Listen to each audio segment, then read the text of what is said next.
And welcome back, everyone. Today is a big day. We are, of course, continuing our coverage of the Champions Chess Tour Chessable Masters. We have two new guests with us, so I'm doing the introductions. We have, of course, Maria Emelianova, who many of you guys have seen on Twitch. And we also have Cristian Chirila here. He's done some commentary on events in St. Louis, like the American Cup, the U.S. Championship, Singfield Cup, et cetera, et cetera. So first and foremost, welcome to both of you. How are you guys doing? Hikaru, thank you very much for the invitation. It's a pleasure to be here for the first time, doing some covering of your games on your channel. So it's a pleasure. Great. And Maria, I mean, is this the first time you've been here on Kick as well for doing coverage? Yes, great, it is the first time for me on Kick. Thank you for inviting me as well. It's also a huge pleasure to be commentating with Cristian. We know each other for a long time, but we've never had any stream together. So it's really exciting. And I'm also super glad to be introduced to your partially new community. Some of the, of course, OGs from Twitch. But yeah, hi guys. Hikaru, tell us about the games today. I mean, you're playing Fabi. You haven't played him in a match since 2020, if I'm not mistaken. I think it was a Chess 24 event back then. And that one went into the playoffs as well. You guys were tied after 4 games, if I'm not mistaken, and he took it to the short time control. That was crazy, right? Yeah, so I mean, I don't remember the match clearly. I know we were tied. I think in the playoffs there was also even more drama because I think I won the first game of the tiebreaker with the black pieces, and I think I lost the second game when I had the white pieces and some kind of King's Indian, if I remember correctly. Yep. So yeah, we haven't played. I'm trying to think. Like other than the 2 games in the candidates, I think like Fabiano and I have almost like just not played at all. I mean, we played Title Tuesday and many other events on chess.com, but nothing in the same kind of way. So I'm really looking forward to it, of course. And for everybody who's wondering, our match is going to be the second match of the day. Before we do get to my match, we have a big match between Wesley So and Magnus Carlsen, the world chess champion, which will be starting in a couple of minutes. We also have Aronian playing against Vladislav Artemiev. So it's going to be a big day. Also, for someone in chat, I mean, I see there are people in chat saying that Cristian's rooting for Fabiano. Cristian's Fabiano's second. Like you have worked with Fabiano, but for the American Cup, yes. I think people might not have been aware, or even some of the other recent events. You've worked with him, but he's also been working with some other people in St. Louis as well, right? In recent times. That's right. And I don't think it's pretty much a big secret. He's been working with Oparin from my University of Missouri. He's a student there. So yeah, they've been partnering up, and that's mostly when I'm doing commentary, because commentary for me comes first. Right, so makes sense. Whenever I'm busy, he usually goes and trains with other people as well. Right. But so, we do have a podcast together, so. Of course, yes. Actually, I forgot to mention that. Yes, of course. Yeah, you have the C Squared podcast. I think your most recent podcast was one after the American Cup, if I'm not mistaken, where I was on that. Yep. Yeah. So was Irina. Yeah, no, that was a fun one. And I want to thank you with this opportunity, because you came on the podcast quite a couple of times, right? So you've supported the podcast from the early going. So that's cool. Yeah, to try to do what I can. Yep. So what are your thoughts as we look at this tournament now? What are your thoughts on Magnus Carlsen specifically? I mean, obviously soon to be the former world chess champion, at least as of in a couple of days once the match starts. What are your thoughts on the way he's played in this event? Because I mean, even though, of course, you say you do commentary first, you obviously look at all these games very closely. You've worked with Fabiano, and I think you worked with Fabiano. Did you work with him for the match as well, or not? Yes, 2018. Right? I was actually in London with Rustam. So what are your thoughts on Magnus, since you obviously are very familiar with him? You've done a lot of preparation. Do you feel like there's something different? I mean, what do you think? I mean, first of all, he's a ridiculously good player in all time controls, especially, and it feels like whenever he enjoys playing, he becomes twice as good almost. And I feel like whenever the time control gets shorter, that's when he becomes better and he enjoys playing more. That's why he relinquished the world title. Yeah, I think right now he's just taking one day at a time. He's enjoying his chess. Sometimes it doesn't play out as he wants, as we've seen in the match against Artemiev. So to be honest, everybody has been a bit shaky in the first day. There were a lot of pieces being dropped, things of that nature, a lot of missed tactics. So for us, for the viewers, for the commentators, it was a lot of fun, right? Because there was a lot of drama. At the same time, you could see with Magnus, he wasn't really happy about his play after the first day. But this is what he does very, very well. He manages to recalibrate immediately. And we've seen that in the second day against Le Quang Liem. He just obliterated him. So definitely Magnus is a very difficult opponent for anybody, and I think he should be considered pretty significant favorite in today's match. Yeah, I see that the players are actually already sitting and waiting for the game to start. So Wesley will play with white and Magnus with black. And it starts, but did it start? Oh, it did start. Yeah, we do have the first game up. First game has started, and it's actually a very familiar opening. You'll like it, Cristian, when you see it. Yes. This is going to actually lead to my first question of the day. Carlsen. There we go. Yeah, so you're going to like this. So I did not have a chance to watch the broadcast. I know actually Wesley is someone who I think he goes back and watches broadcasts of what people have said, but I was told that that Yasser Seirawan was essentially saying that this whole line with e5 and bishop d6 was garbage. Is that correct? Suspicious. Yes. Suspicious. Okay. So of course we see Magnus trying to emulate Hikaru by playing this line with bishop d6. So it's going to be kind of interesting. You did get some strange openings, yeah. What was like c3 d4 or c3 d3 and then d4 later on in the game, and I do think you repeated quite a suspicious opening. The engine was saying like +1, but at the same time you still had a lot of resources in the position, a lot of dynamic resources, and I think this is, especially with this type of very short time control, I think this is very, very important. By the way, Wesley probably looked at something and he played d4. Check this out. Hikaru, you're the expert here. Tell us. Yeah, so I mean, I know that this is of course a move. I have looked at this move. Bishop c4 maybe, or? Yeah, I think here bishop c4. I think bishop c4. Bishop c4. You can also take and play, I think, c3 as well, or takes and play f4 potentially. But yeah, it's a question of whether you want to trade or whether you want to play bishop c4 first. Both moves are completely playable here for white. Bishop c4, probably black has to go bishop c7, get the bishop off the d file. What are the general plans in this position? Do you want to shy away from this exchange, go knight g5 and then go c3? Well, I mean, generally, yeah, white has two options. Either you trade the knights on d4 and play c3, and there you're sort of playing almost like a Smith-Morra gambit where you're going for quick development, where black hasn't developed a piece on the queen side. The two bishops on the rook aren't great. You also have a d5 square for your knight, and the bishop on c4 is very good as it targets the pawn on f7. So basically, you're sacrificing a pawn here for a lot of play. Or you can go the other way where you don't trade on d4 and you play knight g5 with the idea of playing c3 to then kick that knight out of the d4 square. So... Yeah.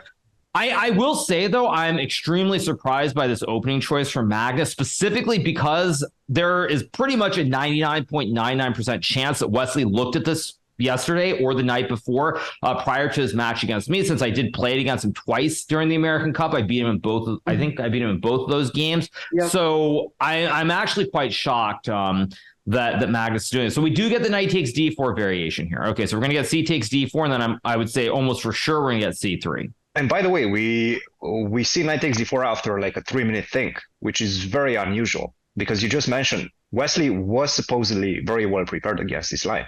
And now he's thinking for 3 minutes after knight takes d4, the most obvious reply in the position. It's a bit strange. Yeah, I mean, I did. I mean, there were a couple of people asking me questions yesterday about the time usage of Wesley during my games against him. Yeah, I'm actually confused. I am really confused because, I mean, unless Wesley didn't look at this, which I refuse to believe. He's a professional player. He studies very seriously. There's no way he didn't look at this. So yeah, I'm kind of confused by the time usage. I mean, maybe he was just trying to recall a specific line. Maybe he looked at multiple variations. I mean, there's some chance maybe what happened, if I'm going to like psychoanalyze Wesley here, that perhaps prior to the match, he had thought that maybe Hikaru was going to play this bishop d6 line. Maybe he's going to do it, and then I'll play his d4 move. And if it happens after knight takes d4, there are like two different ways to play it, and I'll just decide at the board how to do it. I could see that being a possibility, but even if that's a possibility, you still shouldn't use 3 minutes, especially when you only start with 15 minutes. Using 1/5 of your time is not to be advised. So it'll be interesting to see what happens here. So probably again, bishop c5 now, just try to defend the d4 pawn. Yeah, bishop c5 is the only move. But now you go like something along the lines of b4 and try to just hunt that bishop down. with You can play A4. b4. It's one of a couple options here. Yeah, b4 is playable. I think there's also something with like queen b3, or maybe it's a different position, but it could be b4 and then queen b3. But again, it's gonna be very sharp. Now, what I'm also confused by is why is Magnus thinking here? Now Exactly. I'm really confused. I mean, I'm under the strange impression that somehow, I mean, maybe this sounds egotistical, but somehow I'm under this impression that for someone who doesn't play chess seriously anymore, like myself, I'm under this impression that I'm better prepared than either Magnus or Wesley in this, and that doesn't seem right. That just doesn't make sense. It just feels slightly weird. But at any rate, happening in the American Cup as well. During your second and even third match with Wesley, it was like quite often he would think for a long time and then still make the same move he played against you like 3 times before. Right, that is true. I mean, it could just be. I mean, maybe he hasn't looked at this super recently or something. But again, this specific game, I'm confused by the time usage of both players. I don't understand. Magnus is eating a sandwich, so it's possible that that's the reason. Yeah. Okay. And it seems very messy sandwich. So. Oh, okay. Okay, I have a question for you, Hikaru. Yes. What do you think his mindset is right now? Let's say knight takes d4, c3 he's completely out of his preparation, Magnus that is. But he's seen the games from the American Cup. Maybe that played into his decision to play this line. Is it psychologically because he lost against you already a couple of games in this line? I would guess that it is, but again, when I think back to the matches, I remember there was this period of time, I think it was in 2021, during the tour, where Wesley and a couple of the events he was doing very, very well. It was like really, really close with Magnus. And I remember the one thing that he had that Magnus didn't have was he had great preparation. A4 Suspicious is not the move I've looked at. Yeah. Yes. A4, I think A6. Might just kick the bishop back, and then I'm not 100% sure that you have enough time to target all my pieces. Like, it seems the best move would have been probably bishop to b2, just try to continue putting pressure in the center like this. A4, A6, what's his plan? Bishop c4, sure, keep the bishop on the diagonal, but knight f6. I mean, it just looks like black is getting developed very quickly, right? Yeah, I mean, again, I not to like point out the obvious again, but I'm confused. I'm really confused by what Wesley is doing here, because as I said, I mean, unless Wesley basically treated the match yesterday like poker, and he's like, Hikaru's going to play e5 100%. I don't know how he didn't look at this. I don't know. I don't understand this. It makes no sense to me. This game just makes no sense. And it can't even be something like the site. It can't be like the Magnus effect or anything like that, because this is just the opening phase of the game. Maybe Wesley just doesn't care. Yeah, No, that line doesn't belong to him.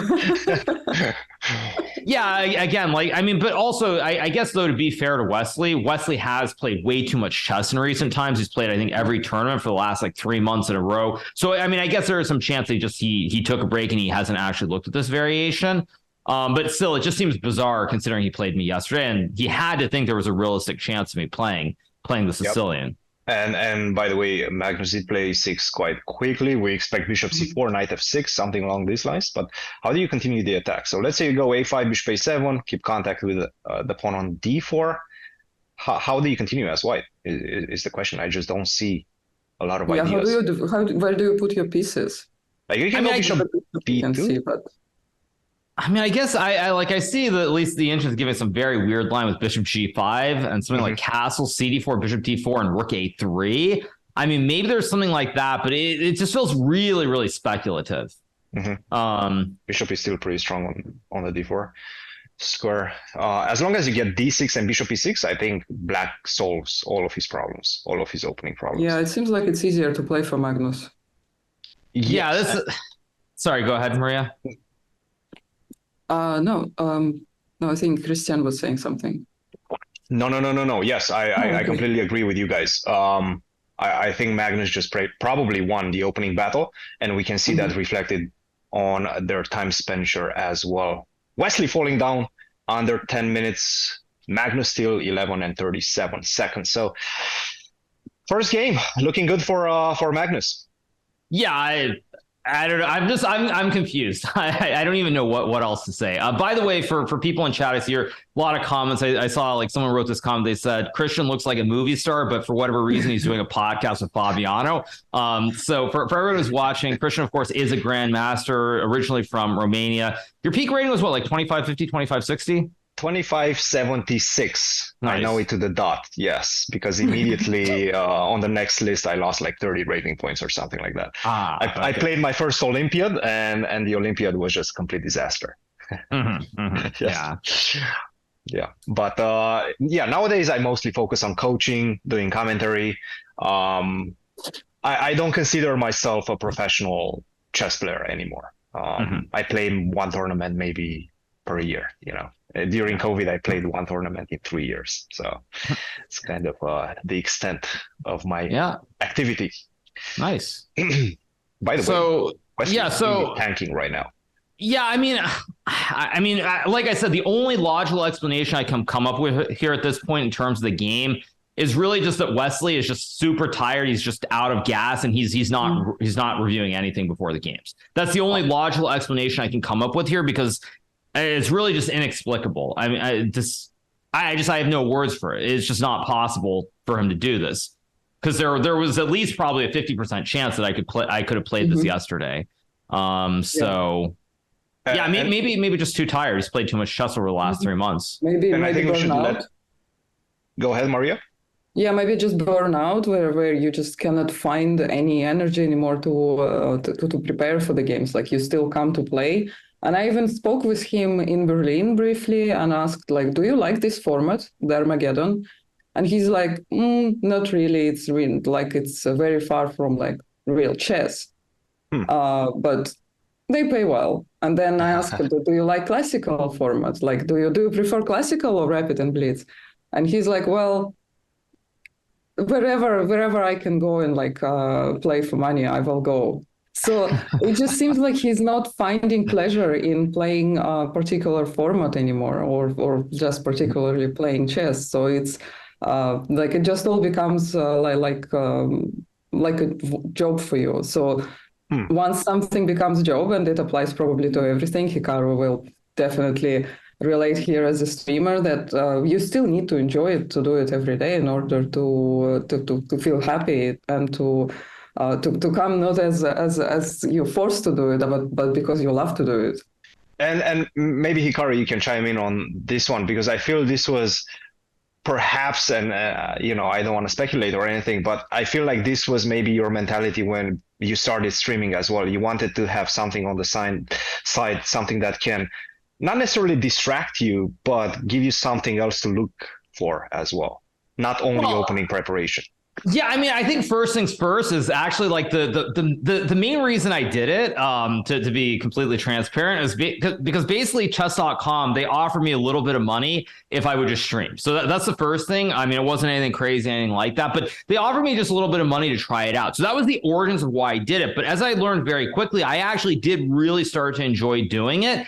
And then it became something that I almost in some ways derived more joy from than actually playing itself. And it just grew from there. And I think that really plays a big role as far as like the positivity that I have right now in terms of when I'm playing these events, is knowing that they're fans who want to watch the recaps, they want to watch the games. I mean, that does make a big difference. And also, like yesterday, I was thinking about it, because normally Wesley and I, we make a lot of these like very, very quick Berlin draws. And I just was thinking to myself, like, why do I want to do that? Like, yes, from a chess perspective, it makes some sense. From the strategy side, but still you do have something more. And I think it is true that right now, when you're just going from tournament to tournament to tournament, just playing, at some point it's like, what even is the point of it? What are you actually aiming for? Like, when you look at like these events, like a classical chess, still you have your ranking online, things of that nature. When you start playing like all these rapid events, like the Grand Chess Tour is, I think, 3 or 4 rapid events, and then also you have all the online events which are rapid, where it doesn't really count for a rating that means anything. I think you start losing the appetite, you start losing the enjoyment, because what is really the point at the end of the day? You're just playing for money, and there's nothing else at all kind of on the line. Yeah, and I feel this was more or less the case with Wesley, because he was coming during the American Cup to give us interviews, and every single time he was mentioning that Yeah, he's getting tired. He's been playing for the past 5 weeks nonstop, tournament after tournament. You get the jet lag when you travel across the ocean, so it's tough. And right now he's just enjoying some time at home. I would assume he's trying to maximize the time spent with his cats, his family, just enjoying life, and maybe not necessarily looking at openings as much. Yeah, definitely possible. Although he's played the last couple of moves quickly, so now like, I mean, there's no way this is preparation. But I think there's some chance that like he could have looked at something similar to this. I do think that is still a possibility. Like there's some line that's similar to what's going on. So don't take back with the bishop on b5. Probably try to go knight to a3 and try to, look towards the d6 square. Maybe put some pressure on the bishop on a7. Knight a3, by the way, played immediately. And this was something that he was doing against you and throughout the American Cup as well. He was playing the first moves very, very slowly, getting down on time severely, and then he was starting blitzing out moves. Why do you feel his style meshes like that?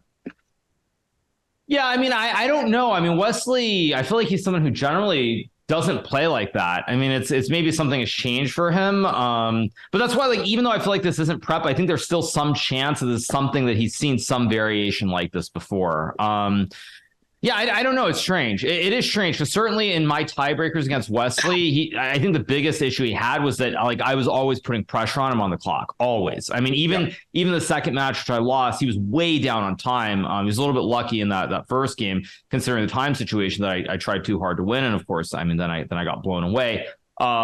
But yeah, I think that time does matter, and I think moving too slowly, whether it's burnout, whether it's just not having confidence, it's definitely you're putting yourself at a big disadvantage early on in the game. And I already feel like it's going to be very, very difficult for Wesley to not lose this game. I feel like in this position, if Magnus ever gets d5 or even d6 and gets a bishop in the game before there's like pressure, like say Black can get d6 and there's no pressure on the d pawn, for example, I think that Magnus is just going to win. Just like if he can get castles and d5 in and there's no like tactic that forces a lot of pieces off the board, I think again he's just going to win the game. Yeah. And how can you sub d5? Like try to go for queen b3, castle, maybe bishop to a3, things of that nature. I think you just want to focus on the dark squares, right? Right, but even here after queen a3, d5, I mean, still, it's like if you have something right away that's concrete, maybe you can simplify into an end game. You can save the game somehow. But yeah, it's not feeling. I wouldn't want to be Wesley here, especially because of the time situation. I mean, he's under 5 minutes already here. It's 4 minutes 35 counting, 9 minutes 40 for Magnus. Yeah, and I have to say, Magnus, whenever he has time advantage, he's even more dangerous. He knows how to put on the pressure. He knows how to complicate the position. In that stands very similar to you as well. I feel you're very good at complicating matters whenever you have time advantage, whenever it gets into a scramble. Right. Well, I mean, I've gotten much better at that. That used to only apply to blitz games more than anything else. Now, I mean, half the time when I play rapid chess, I just move really fast like a complete lunatic because what's there to think about? But nonetheless, yeah, it is true that generally when you get that time advantage, probably the single biggest thing I would say that you can tell whether someone's playing well or not playing well is when they have a time advantage and how they use that time and what are the decisions that are made. So it's like, for example, against Wesley on the second day, the second match of the American Cup that I lost, in both of the games, first game and the second game, I had about, I think, a 4 or 5 minute time advantage. Yes. And in both of those games, the first game, I mean, I could have made a repetition. I chose not to. And then I lost, but my time user was not good there. Like I used time at the wrong moments. Second game was a very complicated game, exactly what you want, where I had the white pieces. And there were maybe 2 or 3 critical moments where I thought for 2 or 3 minutes and the way that I responded was wrong. And then the time evened out and I lost that game as well. And so I think that's the single biggest way of telling if someone is in form or not in form is when they get the time advantage and the decisions they make there. That's more important than anything else. He's still thinking right now, down to his last 3 minutes. I mean, this is unbelievable. No, I mean, I think there's a simple answer. I think it's that Wesley's just burned out. I can't think of any other good explanation for what's happening. I can't think of it. There's I mean, what is he even doing here? He's just worse. That's a good question. I mean, you're just going to go d6 and then, like, if you go, well, probably h6 h6, first. Yep, immediately played.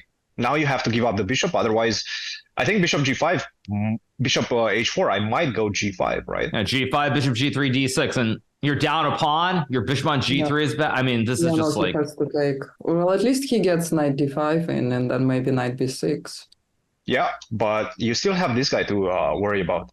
Pawn on a5, d6, bishop to e6. I will give up that bishop, and then I will go f5 if you're forced to take with a pawn.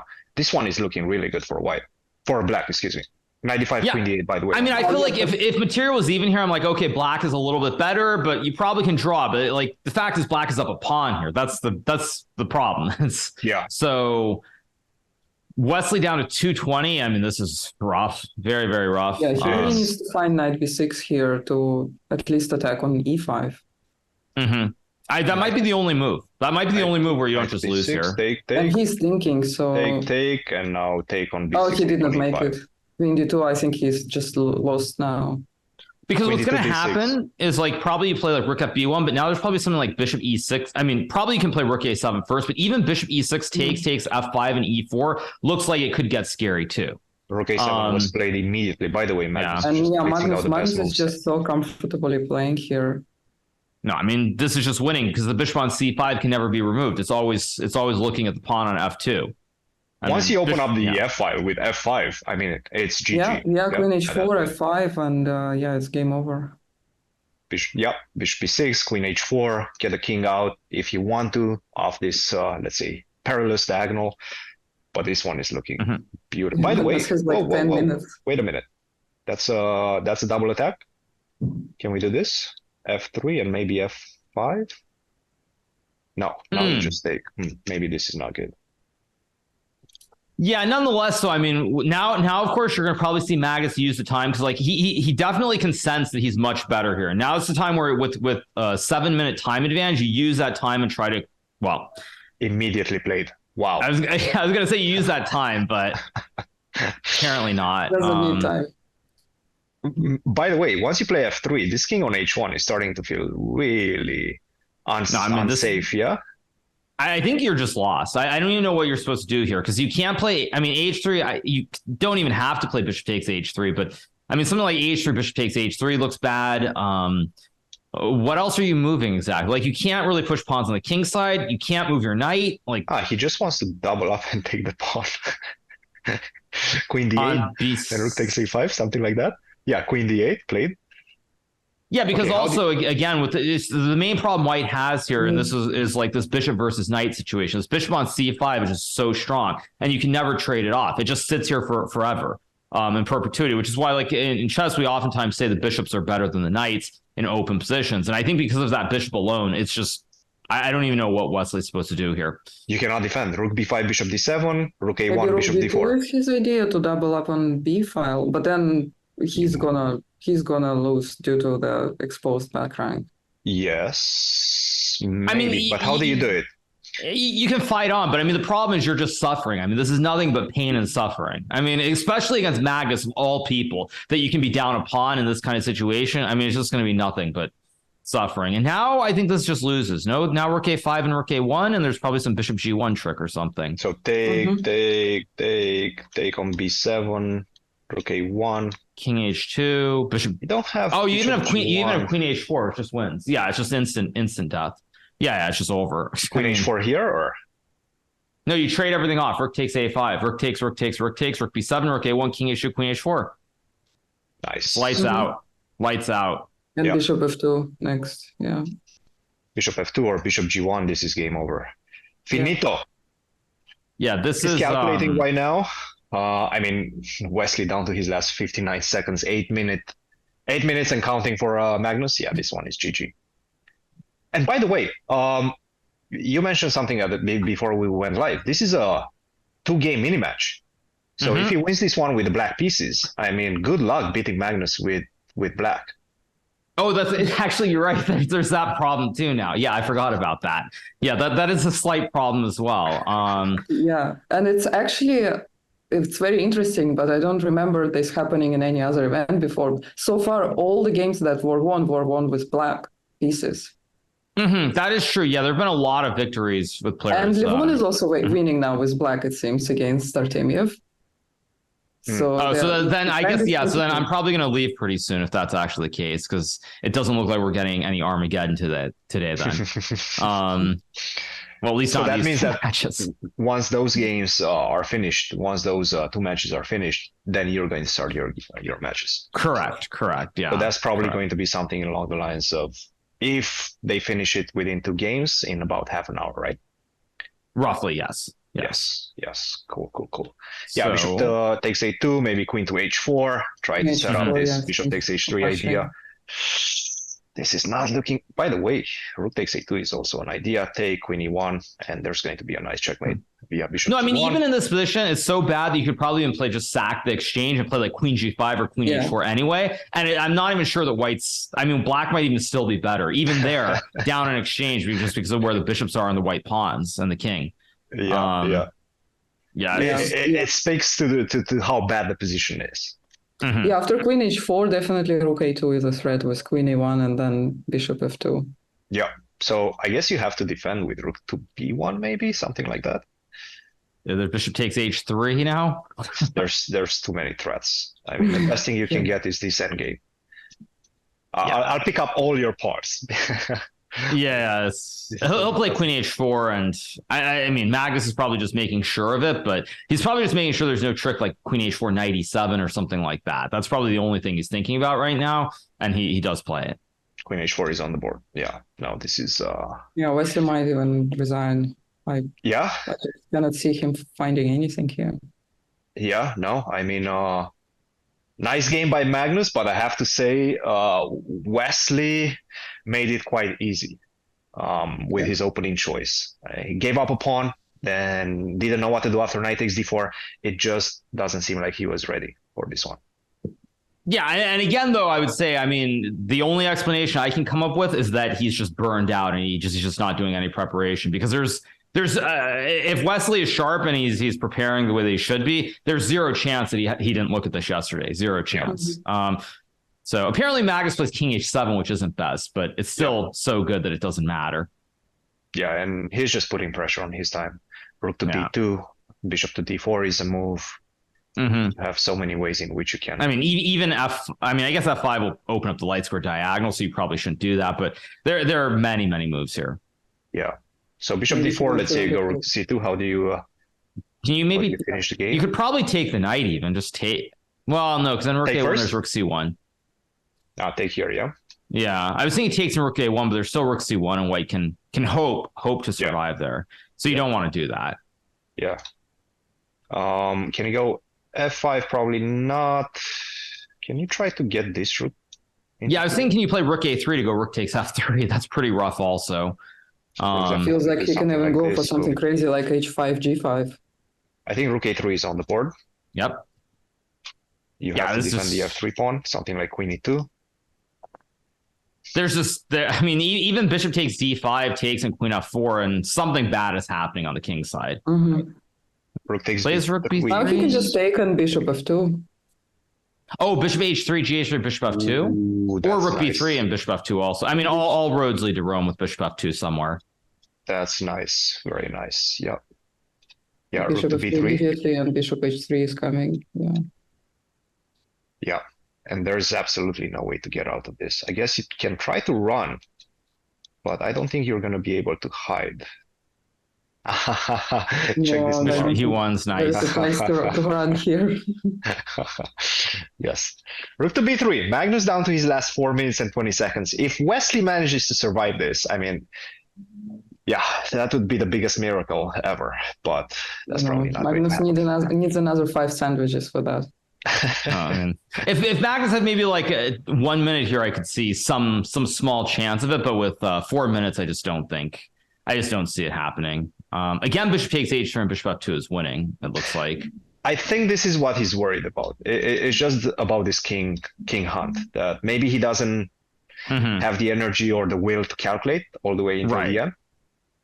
But well, also the other thing to note is that here he's up 3 minutes on the clock. Like he's up a lot of time. It's a position where you're up a pawn, up on time. Like, why do you want to do that? Because if you're wrong, you could lose the game. White does have an extra piece on the board, so it's like you don't want to kind of allow that because then all the moves for white become easy as well. I mean, I don't understand what's wrong with bishop f2 exactly though. I mean, I guess there's rook f1. Maybe rook f1, yeah. Still though, it just feels so bad.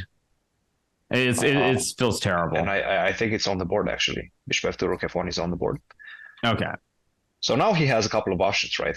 He's always looking for this type of sacrifices. Like, okay, how can I give up my bishop and checkmate you, basically, at this point? But it's not that easy. Maybe I can give you a check, get the king to h1, and then just play bishop d4. Mm-hmm. Yeah, that makes a lot of sense. Something like that. If you can get that, have this bishop c4, and now somehow your rook on f1 is protected. Yeah. True. Well, he goes bishop g3, which I understand. Because what he wants to do is he wants to go bishop f4, queen g3, bishop and create a battery. A trade. Yeah. And if you take on f4, rook takes a2 comes. Oh, because now after bishop f4, queen f2, you actually will just trade and take on d5. So after queen f2, you trade take, and white can't take with the bishop. And after pawn takes f5, it's just over. Checkmate.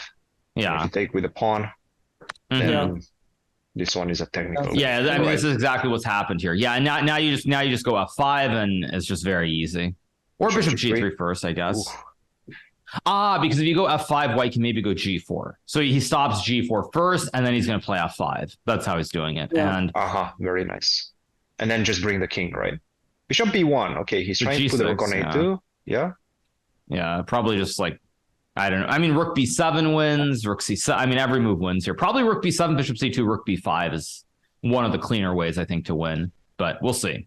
And you cannot play bishop e4 due to f5. Rook c7 is his choice. Bishop c2, rook b7.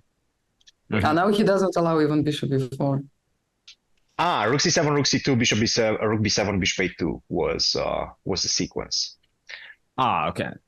So but I mean, this also is like so cleanly winning for black. He just brings the king. Yeah, at some point you're going to go f5, and I mean maybe king f4, king g3, or maybe e4. But the structure is just the pawn structure is the reason that this position is losing. Yeah. And the problem is you can never allow me to get on the first rank. Like, for example, if you go bishop c4, I go rook b1, rook e1, and I'm starting to attack you from behind. So this one is just very unpleasant. This is I mean, there's just no way you're surviving this. That simple. Yep. Rook h3. By the way, do you have any chances if by some sort of a miracle we exchange rooks? Probably if you exchange the rooks, it's a draw because you could put the bishop on c6 and then run the king to f1. Probably. Yeah. I mean, it's never going to happen, but Magnus. I'll tell you how Magnus is going to win this. He's going to put the bishop on like c5 and go king f4, king g3. He's going to go like bishop e1, b4, c5, and then king f4, king g3. Like he'll go bishop e1, bishop b4, bishop c5 with king g3, and that's how he's going to win this. Rook g1, rook g2. Yeah, pick up the pawn. Once this pawn falls, the pawn on g2, then everything falls. Yeah. Or not. He's going to do it the other way. Okay. 2 minutes and 30 seconds against 15 seconds. Bishop c6, rook a2. You might have some problems. Bishop e8. I guess you can wait with king f5, but I don't love what Magnus is doing here. Right. He's giving unnecessary chances. This e4 perhaps was a bit ill-timed. I mean, it's everything's winning, so it's not like it's a big deal. And Wesley has no time, but I do feel like if Wesley had more time here, he could maybe mount a better defense. But still, there's e3, bishop f2, king g3. There's like rook c5, rook a3. Again, 20 different ways to win the position here. Yeah, g5. So it's just because Magnus is up on time, he is just not really trying very hard to win it clean. Yeah, he's just trying to make sure there's no chance of anything silly happening. Yeah, king e5 and e5. This is also though. This is like the suffering method too, though. This is like the painful suffering method because it's like you're trying to give your opponent the sense that maybe they can save the game. So there's a little bit of that too. It's like just like the painful thought that maybe there's some miracle and it'll be a draw. Is that an actual strategy that you think about during games, like make your opponent suffer a bit more? I mean, I don't actively think about it like that, but I would say that it's like positions like these, like there's zero chance of ever losing, and so your opponent's going to have to defend forever to try and save it. So I don't think about it consciously, but yes, there are situations where we want the simplified kind of position where there's zero risk and they're gonna suffer forever. You do want it sometimes. That makes sense. Get the rook out. I'm not sure what Magnus is doing now. Maybe trying to trick him somehow into. Does e3 work? E3, for example, king f3 check, king e2, and then I go rook f2. I was wondering if rook d5 even wins. Just take that pawn, give up exchange, probably also winning.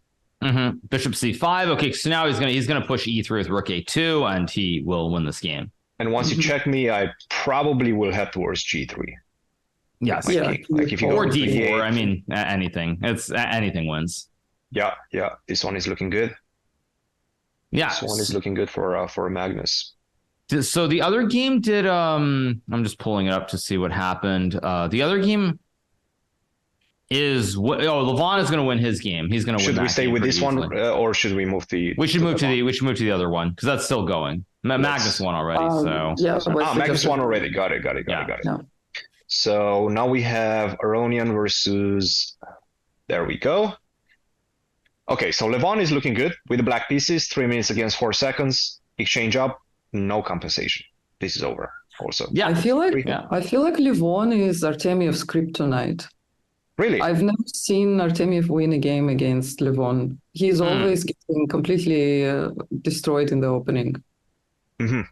Interesting. That's yeah. I never thought about that because I don't see these players play against each other that often. Actually, I believe there maybe in like Rapid and Blitz or championships. Which one? During pandemic, there was maybe also something from Champions Chess Tour. Oh yes. Oh nice. And I think Vlad just lost. Don't play f5. Yeah, don't go f5 might still win though. You have f5, f4. F5 now you've got king e6 and f4 might still be winning. Don't play. A bit risky. Yeah, it's still probably winning because the pawns are getting down the board. But he played king e7, of course. By the way, rook c2. Gift me that pawn. No, really? Levon. Yeah. He's trying to make sure that his king is in the square, right? So that he can just. Pretty much, yeah. That's what it looks like. I mean, rook c2, knight f2, f5, and then just not rocket science. Yeah. f5 first. Being very methodical with his conversion. No, this is a very rook c2 now. Just rook b4. Doesn't really matter. Everything's winning. Yeah, he's. I think he's doing exactly what you prescribe. It's like the suffering method, right? It's like he's doing the suffering method. Yeah, exactly. Yeah. Don't take on a5. Don't touch that pawn. He's just going to sack for the knight and go f4 or not. Okay. Yeah. Well, he has time, right? King b3. Now you can sack. By the way, he won. All right. So Magnus wins with black. Levon wins with black. That means that both of these players only need a draw to advance to the finals of the losers bracket. Correct. Yeah. Yes. So. All right, you guys. Well, then I guess I am going to bounce since it doesn't. I mean, at least as of right now, it doesn't look like we're going to be getting any Armageddon games. So I'm probably going to go get ready for my match, which will, I guess, start probably in about 20 minutes because both these matches have another game. But for everybody who's watching, I will be back later, of course, after my match against Fabiano to give you guys some idea of what happened. Hopefully, it's good. Either way, make sure that you stay here and watch this commentary, which we have with Maria Emelianova and, of course, Grandmaster Cristian. Maria, you're WFM. Yeah, I should say that. Yeah, WFM Maria Emelianova and Grandmaster Cristian Chirila, and I'll see you guys a little bit later on. Okay. Cheers, Hikaru. Good luck. All right. Good luck with the commentary. See you guys. Thank you. Bye, everyone. All right, Maria. Fun games. So far, I have to say. Really, really fun, and it's so unusual to have black dominating so much in the tournament. It must have been like 40% of the games are won by black. It's absolutely bonkers. And I'm thinking about the American Cup. Also, it was out of, I believe it was 15 or 16 games in the Open Championship. There are only 2 decisive games, and both of them, actually at least one of them was with the black pieces. when Hikaru beat Dominguez, and the other one was with the white pieces when Hikaru beat Sam Sevian. So you see this trend playing in favor of black, because whenever you get ready for a game as black, you only prepare to equalize, right? And white generally prepares to try to get an advantage, but it's so difficult to get an advantage out of the opening nowadays. So in order to get the advantage, you have to take some risks. And we've seen what happened in this last game between Wesley and Magnus, right? Yeah. Took some risks, gave a pawn at move 5 or whatever it was, and then he just didn't know the follow-up. And that cost him dearly. By the way, definitely need to be prepared yes, much better for these events, and Wesley is just not there. And I hope this event will be just the bottom line for him, the rock bottom, and then from there on he can maybe take some rest and come back stronger. Regarding Artemiev and Aronian, I don't really see them usually play to equalize, regardless of the situation, which makes it much more fun to watch. With either pieces, they will always create something fun. And yet I was corrected in the chat that actually in the last couple of years, Vlad improved the score against Levon a lot. So I think he took our advice, which he probably did not hear, but I was commentating with, I think, Gelfand, and we just said that you cannot play these openings over and over again on this level. He was just putting some knight f3, b3, g3, b3, and just taking it really easy and like really low key preparation. Not playing direct chess. Definitely improved a lot in the last couple of years. So that shows. I agree. And guys, I think we will be taking a short break before the next set of games start. So yeah, don't go anywhere. We'll be back shortly. And here we're back with the losers bracket. We're watching the game between Magnus and Wesley. That was very revealing, let's say, insights from Hikaru. Maria, what do you think? Yeah, for sure. I think he spotted it really well that Wesley is just tired and is not being able to concentrate on preparation. He does not spend enough time preparing for his games because the openings that he's playing are easily predictable. Yes, especially the one with the white pieces. But that's one of the things that you don't have enough time to prepare in between tournaments, right? You need so much time to actually come up with one new idea. You need weeks and weeks of preparation. And then you spend that on one game, and then you don't have enough time to actually prepare new ones. So you have to improvise. You have to just freestyle. And sometimes that type of game just backfires. Mm-hmm. Yeah, and freestyling against Magnus is dangerous because he's a dangerous game. Yes, that's true. He's probably one of the best at freestyling for sure. And right now we see Wesley trying to do something in the opening, playing the Sicilian, bishop to b5, knight to d7, responding to that. That's probably the sharpest way of playing with the black pieces. Getting the two bishops, but the problem is you allow white to get this beautiful structure, which gives him the space advantage in the center. It's so difficult to create anything right now with the black pieces. My guess is that he's going to try to get this bishop to g7, fianchetto, get the castle, and play some sort of a Marozzi bind where you have this extra bishop for black. So you have the two bishops, but again, you're struggling with space. And also the time for development is quite limited. One move, one unnecessary move, and you are stuck and you are not able to castle. Yes. So fianchetto comes with a problem that you have to spend two moves instead of. Well, here, of course, both pawns are non-developed, so that makes it easier to choose. And he's in fact losing another tempo with this move rook to c8. He's playing. Wow, yeah, that's very strange.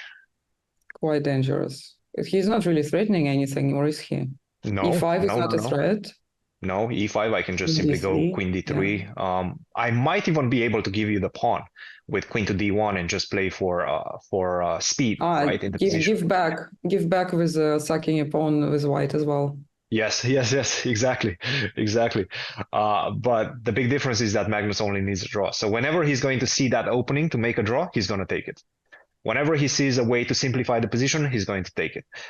We've seen that from Fabi yesterday as well. Fabi only needed a draw against Artemiev in their Armageddon game because he was playing black. He was a piece up.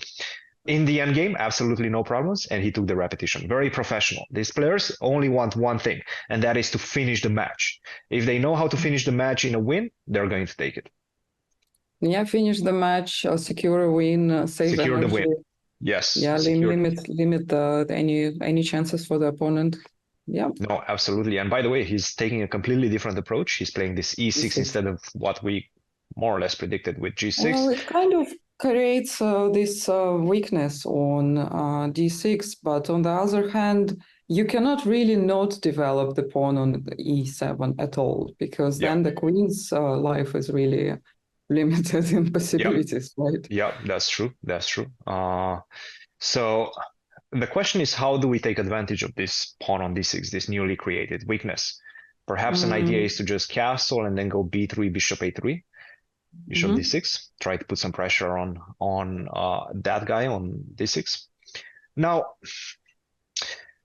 this is a very different position than what we see in general with the Marozzi bind or sometimes with the hedgehog, because there's no knight on D7 for black. That knight got eliminated. So I see these ideas of B3, bishop A3, and usually you respond to that pressure on the pawn on D6 with knight C5. You don't have that in this position. So I'm just wondering, how do you actually defend? Okay, so I understand what he's trying to do. After B3, he wants to go B5, I think. Okay, so the knight on C3 is not defended. Right. If you take on B5, I take on B3, and I'm a piece up. I still have some. It's interesting that the engine evaluates that at only -1. Some compensation, yeah. Compensation with the pawn on A6. By the way, this is on the board. So now. Okay, you're going to take my pawn on C4. So you're winning a pawn. The problem is, look at these pieces. They're not developed. And I'm not 100% sure whether you're getting those pieces out anytime soon. So what if I just go here, I give you the pawn, and then I just try to go rook AC1 or something along those lines? Like, how do you continue your development? Knight here, I go rook FD1. Bishop E7, and now I try to...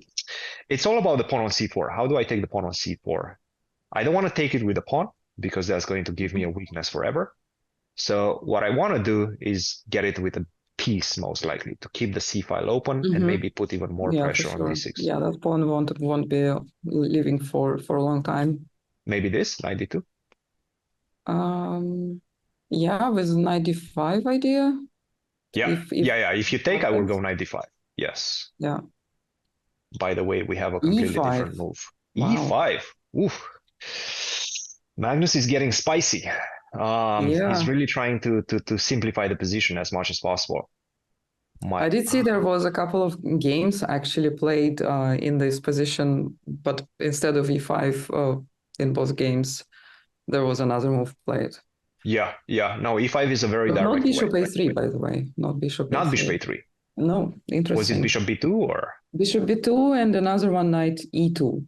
Yeah. Magnus is going for completely different, more aggressive approach.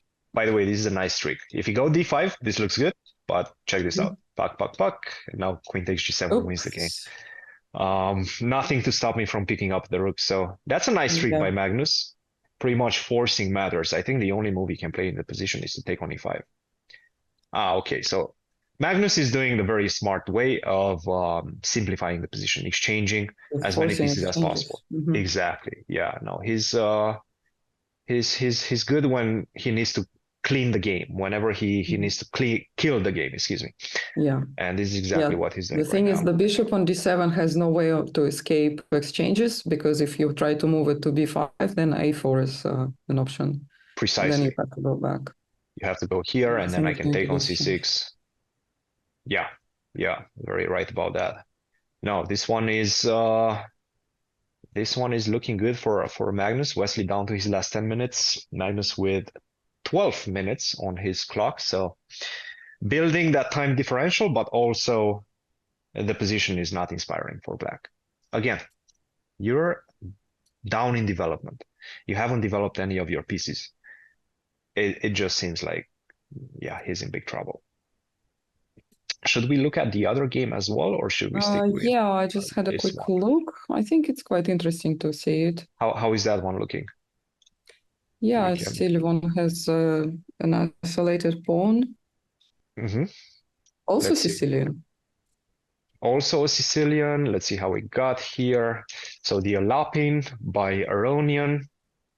And now we have the knight on e5. We have the isolated queen's pawn. But these positions are so difficult to win for black, right? I mean, with the black pieces, it's so difficult to win in general. Yeah. Artemiev also 10 minutes against 14 minutes and 49 seconds. Levon showing that he knows his stuff, showing that he knows what he's doing in the position. The problem is the usual defense for black is to put a knight on d5. Mm-hmm. You know what happens when you put that knight on d5. I'm going to exchange everything. You take, take, I take this, and we play this position, and you're never going to win. I'm going to go queen f3, I'm going to go bishop f4 next, exchange absolutely everything, and call it a day. And that's going to give the win to Levon. Yeah, the Alapin, usually the lines in Alapin are like bad for white because of that, because it's quite easy for black to equalize. But here, Levon needs just that. He needs Exactly. to equalize. So he's forcing Vlad to go for a much worse position, trying to keep the game going. I feel this one is a bit dry. Let's go back to the Magnus game, just because this one doesn't seem like it's going Artemiev's way, and perhaps Wesley has better chances to complicate matters. So far, we want of course put it past Artemiev to create something, but I feel like if it's not Blitz game, it's really hard to create some chances there. Yeah, and in fact, nothing happened for in the Wesley game either. He's still thinking after knight to e4. Again, he only has one move, so I'm not 100% sure really what he's thinking his about. time. Well, here at least he has the right to, sort of. In the previous game, he really did not have right to be unprepared in that opening. That's true. That's true. No, this is definitely freestyle. Yeah, he's trying to get a win. He's not going to play his usual very solid stuff. He cannot afford to do that.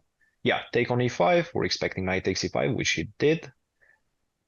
Question is, how do you... Maybe only bishop c6 to avoid queen's exchange, but I don't think it will be for long. By the way, what if I try to set up this little pressure on the pawn on f7? If you go knight h6, might be an option. But look at this. Then knight g5, and what do you do? Yeah, this one is not looking good. Bishop c6, by the way, is on the board, so we might be seeing this knight g5 idea. I'm sort of curious. Can you go f6 after knight g5? Knight ef. I guess knight e7. Take on g5. Do you take on h8? I guess you take on h8. But perhaps this is, in fact, what black wants to see. This is what Wesley would love to see in the position. Yeah, this is probably his biggest chance. It's double-edged. Like bishop on b7, queen on c6, try to put pressure on g2. Yeah, it's so many pieces in his control. Yes. And suddenly Magnus will be on defensive. Yes. So we don't think that he's going to go for that. Yeah, probably not. What is he? Unless he feels especially adventurous. Magnus sometimes does that. He does. Yeah. Now, the thing about the position is that I think the easy way out for white is to just continue the development. Don't worry about picking up the pawn back. You can do that, sure. But the thing is, if black loses another tempi to take on b3 after rook ac1 or rook fc1, once the c file opens up, you're in so much trouble. Doesn't help. Yeah, 97. Boom. Oh, this would be nasty. All right. Yeah, and which knight do you take with even? Maybe that's a good question. Maybe e to f7, and then you jump with the I can take everything from you. So I'll take your queen first, and then I'll take your rook. That's brutal. I'm taking all of your pieces in this position. Yeah, this one is not looking good. He's thinking. Magnus is thinking right now. Bishop c6 on the board. lots of options for Magnus. He can try to simplify the position with knight takes c6. He can continue putting a lot of pressure with bishop to b2. Now, I guess the question is, after bishop b2, what if you take, and then go knight to f6? It's all about winning some tempos, right? In the position. Yeah, you should not give those tempos. I think he will take on c6. But you know what the problem is? Okay, let's say you equalized, but I take on c4. Well, taking, if you're asking, it's probably not and so we good. make a draw, yeah? But that's the problem. Yeah. This is good for white. This is good for Magnus. Yeah. What do you think about this situation, this psychological situation? So Magnus knows that he's better, knows that he has a great chance to win this game, knows that with a draw at the same time, he finishes the match. Do you think pride is going to take over and he's going to be like, I need to win this. I want to win this. I want to win the second game. No, probably not. Not after losing the match yesterday. I don't think. You don't think he's going to take any risks? The boss? Yes. Well, yeah, there is quite a popular belief that Magnus is a beast after losing. He just comes back 3 times stronger. Correct. Yes. That's. But he did beat Le Quang yesterday, and that was very easy, very smooth, no problem in that match. So he already took his revenge, let's say. Now he's playing Wesley. Yeah, he probably will be more. Well, we saw in the previous game, he was spending more time in a completely winning position, just making sure that he is not getting any chances to Wesley. That's right. While playing really fast and very comfortably in the game when it was still quite complicated. That's right. Yep. Totally fair. Yes. So he played bishop b2. We're expecting bishop takes e4. You can try once again to complicate matters as black with knight to f6, keep more pieces on the board. The problem is that knight f6 allows me to get this. Excuse me, my arrows are not as proficient as Hikaru's arrows. Yeah, this looks. But after knight g5, all these knights are swarming around your king. This one is. You cannot busted. really save it. I think you have to do this. Bishop e7 and then go castle. Yeah, good luck surviving this. Knight takes e6, knight comes back to e5, or the other knight comes back to e5, depending on which knight you're going to pick up. e6 is a weakness. c4 will be taken eventually. a6 is also a problem. Yeah. No, this one is good. This one is looking good.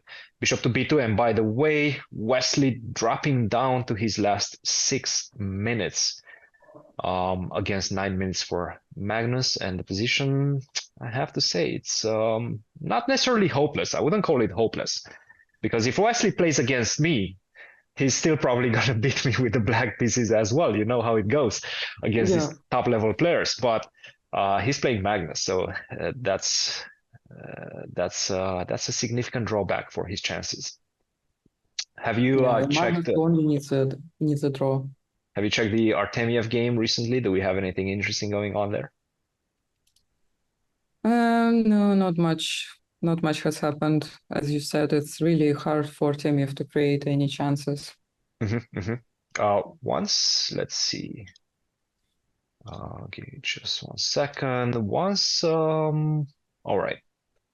Let's just take a quick look. Wow, Artemiev is on 4 minutes only. 4 minutes against 13 minutes. Yeah, he was really trying to find something, but as we can see, he failed so far. He's been doing this though, right? In every single match he played so far, he loves being down to his last few seconds. And then it feels like he becomes stronger. Whenever he gets down to his last 5 seconds. Like Grishuk.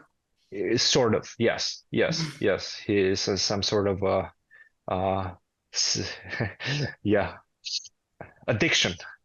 Yeah, it's like a forced deadline which you put yourself in to make your brain work better. Do you do that? To I help did with that. Procrastination? As a student, I did that a lot. Yeah. I was doing that. You avoid procrastination then. You just put yourself on the spot and you have to finish it. But it's straight so on. stressful. It The is whole stressful. process is so stressful. But it's so redeeming afterwards. Maybe It that's is. this adrenaline which you get from it. Maybe he's It just is. addicted to it. He's an adrenaline junkie. Yes, that's for sure. Well, it's not the worst thing that can happen to you, right? Yes, yes. By the way, yeah. So in the Magnus game, we're switching back and forth just because the positions are a bit slower right Oh now. yeah, But that's exactly what you expected, yeah, predicted. yeah. If you take on e4, I'm going to take, and I'm going to go into this endgame, and it doesn't matter if you equalize. Maybe you did equalize. Maybe you're very close to equalizing as black, but the position is so dry. There's not much to play for. By the way, nice bishop takes f6. You cannot take back with a bishop because of knight to d6, and the position simplifies even more. And now once you take, I go rook to d1. If you go castle, then I go rook to d7.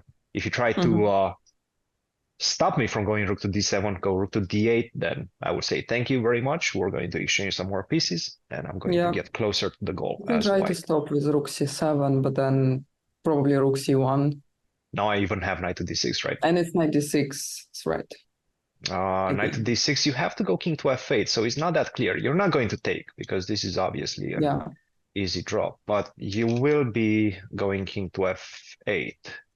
So the question is, do I have anything better? Or he can play rook c1 first, after rook c7, and then knight d7, knight d6 is a threat. So let's say I go castle. Ah, no, wait. Then bishop will take. No, I'm blundering a knight. Sorry. Yes, knight to d6, I'm able to take. Yeah. So the question is, how do I get my rooks involved into the game?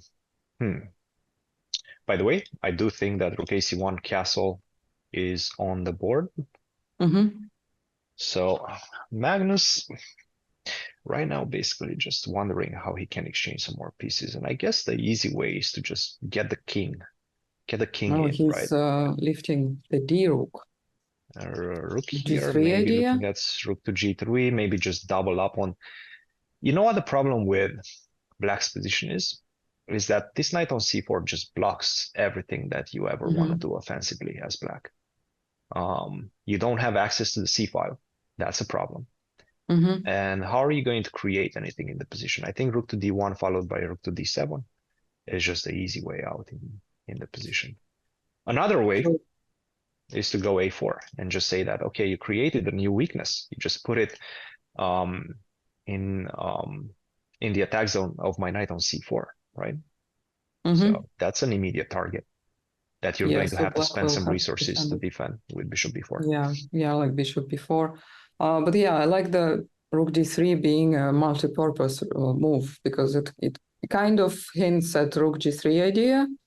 At the same time, can double the rooks on c file and can double the rooks on d file. Yes, that's right. And he played a4, bishop to b4 to defend that pawn on a5, rook to d1, setting up this cannons on the d file, getting ready to go rook to d7, simplify the position even more. But knowing Magnus, I think right now what he's going to do is he's just going to try to get the king into the center.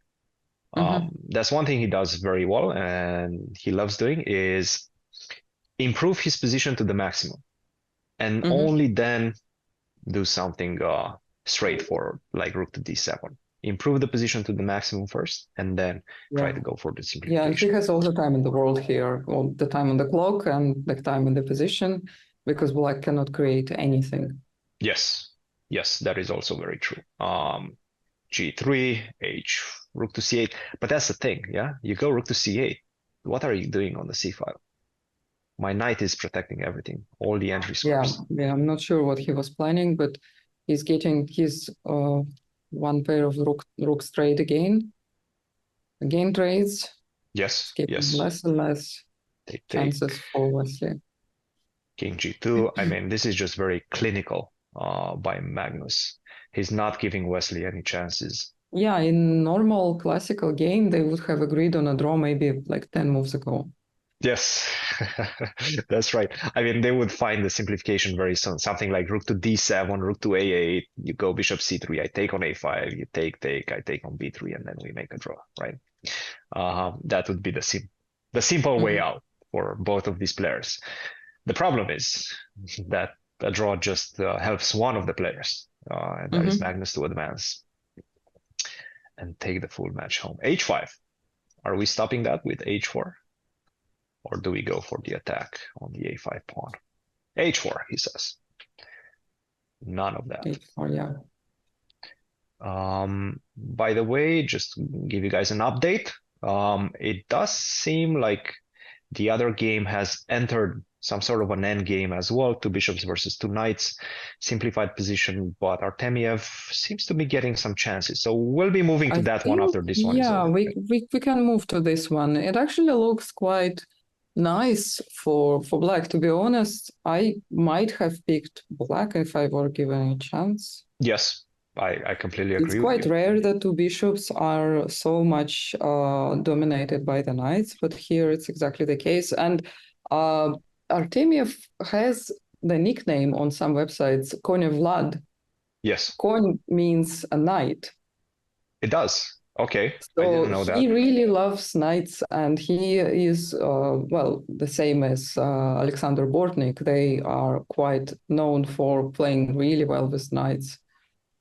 By the way, bishop g5, the engine is saying that this is a really bad move. And the simple question is, what if I take your pawn? Which he did. Yeah, so he gives up a pawn, but immediately responds with rook c1, saying, I will win your c6 back. Yeah, I have ideas of bishop takes h7, discovery checks. But what if I go h6 now? H6, which he did. Probably bishop d2 is the only move. But as you were mentioning earlier, look at these bishops. They look so passive, right? Compared to knights. Yeah, they do look very sad. Where do you put Actually, those the best move now, according to the engine, is bishop e1. Depressing. That's a depressing move. That is a depressing move that you have to make. So basically you have to arch back. Yeah, you have to go bishop e1, bishop b1, and just get ready to just wait for the knights to show their intentions in the position. Yeah, it's not looking great. He effectively has 2 extra pawns, not just 1, but because of this doubled pawns on a file, white has effectively 2 pawns down. e6 and c6, yes. That's a very good observation. These a pawns are not going to be able to create a pass pawn by themselves against the a7 pawn. So yeah, looks like what happened is Levon was so eager to trade the pieces, he traded the wrong pieces. We might see an Armageddon in this one between Aronian and Artemiev. We let Hikaru go too early. We did. I'm sure he has a lot of things to worry about right now. He's getting ready for his match against Fabiano Caruana, which is going to start immediately after these games and these matches are over. So if this one goes into the Armageddon, then we're going to wait before the match between Hikaru and Fabiano is going to start. I'm so excited. It's like we're watching the prelims right now, and then we're going to go into the main event. The main event is the Fabiano versus Hikaru, and that's going to be exciting because these 2 players haven't met each other in so long. At the same time, they know each other so well because they're big competitors on the American chess scene, right? Yeah. Hikaru number 1 right now. Fabiano, I think, is number 3 according to the live ratings, but still a big competitiveness between these 2 players. They haven't met each other, and they're so well matched against each other, I feel. So I'm excited about that. 97. Yeah, 97, he wants to reroute the knight. Well, f3 is now vacant. Ooh, 95 knight Maybe f3. knight g4. He has so many options with these knights. He has c5 as well. Yes. Let's get the pawn going, right? c4, yeah. Why not? Let's go c5. But that's the question. How do you defend this position as white? This is not looking great, by the way. How is Magnus? Did anything happen in that one? Not that much happened in that one. Magnus still on his way to simplifying the position and winning the game. So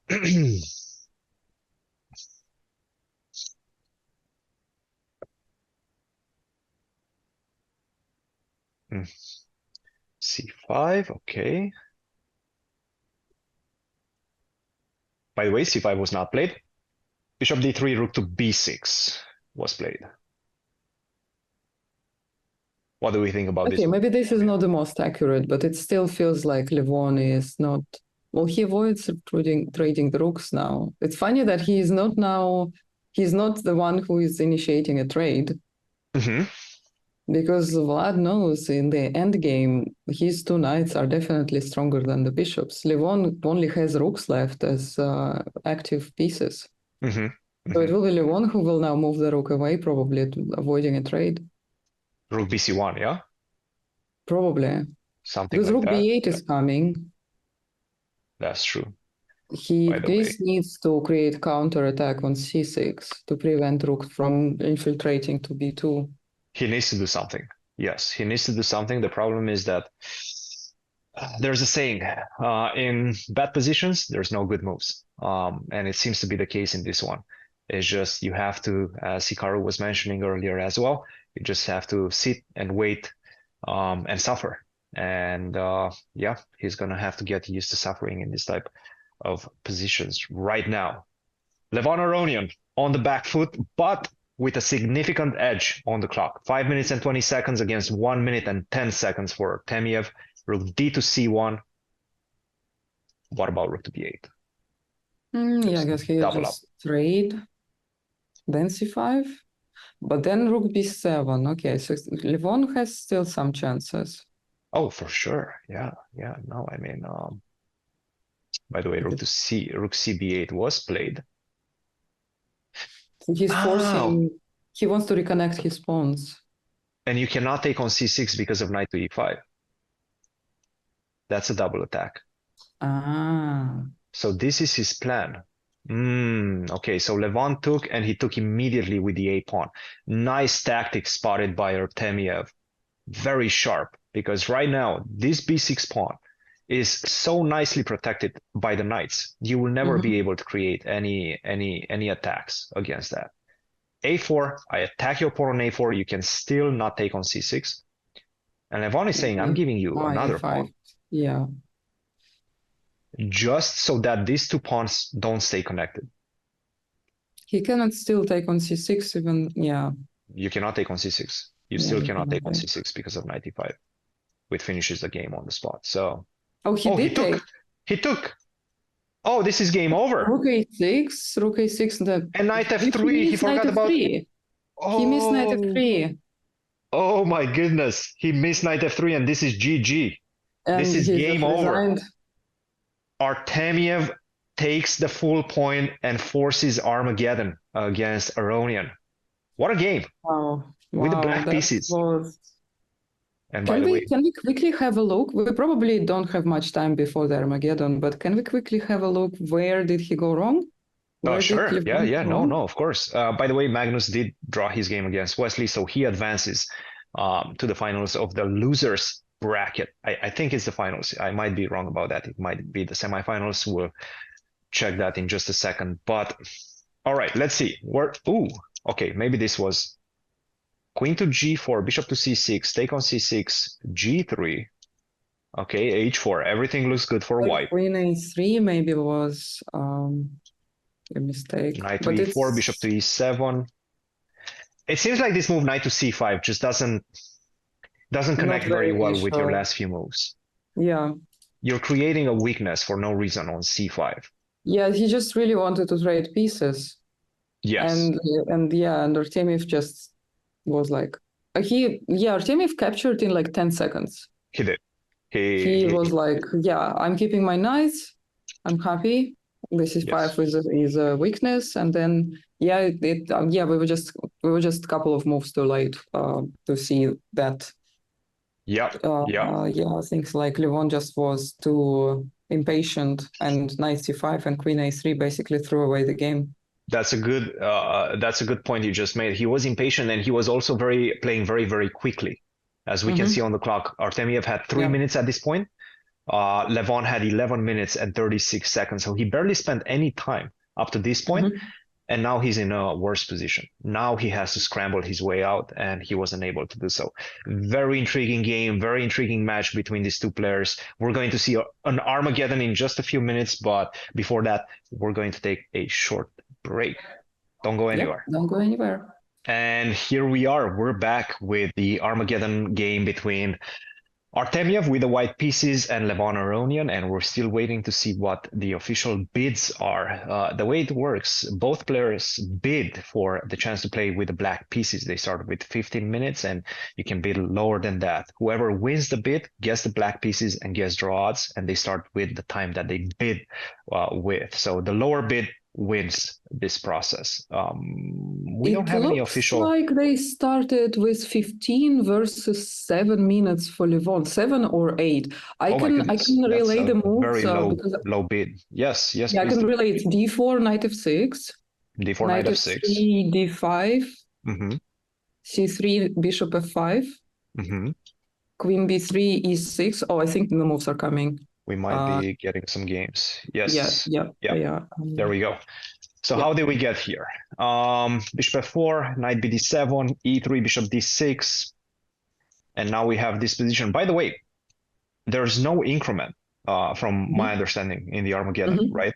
So bidding so low, 7 minutes and 30 seconds for Levon just for a chance to make a draw with the black pieces. In my opinion, that's extremely, extremely low. I was expecting to see something along the lines of 9 minutes, maybe at the minimum. 7 minutes and 30 seconds, that's really taking some serious risk. Yeah, but if Levon noticed that all the games were won by black so far in the tournament, he simply really wanted to play with black pieces no matter what. And maybe he expected that Vlad will be doing the same, so he just bid really low. Or maybe he just wanted to avoid Artemiev playing with the black pieces at all costs, just because he perhaps wasn't able to get any advantage out of the opening against him, or he didn't have any ideas to get an advantage out of the opening. At the same time, Artemiev loves to get in time trouble. So whether he starts with 15 minutes or 7 minutes, maybe it just doesn't matter. That's true. Maybe he thought it will end up in a quite even time game, but with his draws. So that's fine. Yeah, maybe that's a good approach. At the same time, usually I remember Levon taking white pieces when he has a chance in the World Cup, and it always worked for him. Yes, he would always play for a win anyway. Yes, this definitely feels like a choice based on this particular opponent. With particular opponent, his time management, and maybe also kind of the tournament trend of the black pieces winning all the games. That's a very good point. But again, to my eyes, 7 minutes and 30 seconds is a very bold bid by Levon. We'll see if it backfires. He's right now down to his last 6 minutes, and again, there's no increment. So you get down to your last few even seconds. After move 60, right? No increment at all. Yeah. You don't get any increment at all. Yeah, it has not been really a thing online in online chess. I think it's also technically not really possible to do. Yes. So basically, if you get like rook versus rook with 5 seconds, the game is over. Because you're not going to be able to make 50 moves in 5 seconds. Yeah, sometimes even with promoting a queen, it's simply not possible to checkmate in time. Exactly. Yeah. And I remember the last game between Artemiev and Magnus. And Magnus was with the black pieces in the Armageddon. And he got a completely losing position. But Artemiev had 5 seconds to finish him off. He managed to do so, but it was in the last couple of seconds, just getting that checkmate on the board. Magnus was ready to flag him. He had no shame. He was ready to flag him. At that point, is a matter of principle, especially against such a good bullet player as Artemiev. By the way, what do you think of this situation? Because we had the occurrence of between Kramnik and Keimer. When Kramnik got flagged by Keimer, and then he said he's never going to play online chess ever again. He said he's not going to play online chess ever again, and then he accepts invitation to play Armageddon over the board. Yes. So after this, I'm not really sure I'm going to believe Kramnik anymore and take his words seriously. Well, I think I'm also lying. I stopped taking his words seriously in 2018 candidates. in the candidates. Okay. You were Yeah. already working with Fabi then, right? I was, yeah. Yeah, It even became a meme with him saying, I was winning, I was completely winning. But then he why was did you always lose? saying that. Yes, he was always saying that he's completely winning, and the positions usually were either worse, either completely equal. I remember those instances. Quite funny. All right. Levon still down to his last 5 minutes and 30 seconds against 10 minutes and 45. What do we think about the position? Has Levon equalized? And I'm going to He answer my own definitely question. equalized. It, But the it felt, position seems a bit dangerous, no? but why? Because I think 98 is coming. So, for example, if you 98? try to go 92, I go 98. Mm-hmm. And If you go here, then your rook gets trapped. yeah, he has to remove the rook. If you go back to c1, then it just feels like bishop c6, and perhaps I don't have too many problems, right? Yeah, but Artemiev's center seems to be really good. And then black pieces still need to find the better squares, at least tonight. But I guess Yeah. he is coming e4, e5 is a threat, and knight might be misplaced. Yeah, dominated by the pawn on e5. No, that makes a lot of Yeah, sense. and Maybe if you he, play d5, you block your own bishop, and if you don't play d5, it's a weakness. so here after bishop c6, e4, d5, you block your own bishop, and then Mm-hmm. e5. And I guess e5, and he will be happy. Well, Yeah, he no, I played mean, bishop b5 bishop to b5, prevent to prevent 98. rooks to prevent bishop c6. So now 98 he can play. No, I don't think he 98. will play rook d7 anyway. He Perhaps did I just can take. Yeah, take, and yeah, he then just take.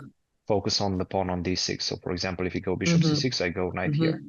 You defend, I go knight a5, and I continue attacking. Well, this is already winning, yeah. This looks good. And it looks like h6 is not a move. He played h6, knight d2, bishop d5. This is what we have right now on the board. But there's kind of a problem because now I just simply go a3, right? Like a3, and how do you develop your pieces? Again, knight e8, no longer an option because I just simply take that, then go e4, and then you have problems with Just the bishop. a6 to start with, to kicking out the bishop. Oh, he played it. Yes. Oh, he No, played wait. a6. I He hasn't think. played yet. Oh, So no. Artemiev, this is the position. After bishop Yeah, d5, Artemiev still thinking how to defend, maybe defend the pawn on a2. You don't actually have to defend it because Yeah, a3 seems logical. At the same time, he can put a trap by playing bishop a4. yes. And if you take, then b3 probably wins the bishop. Is this enough though? I go a6. Now a6 you can But you can take, take but on b7.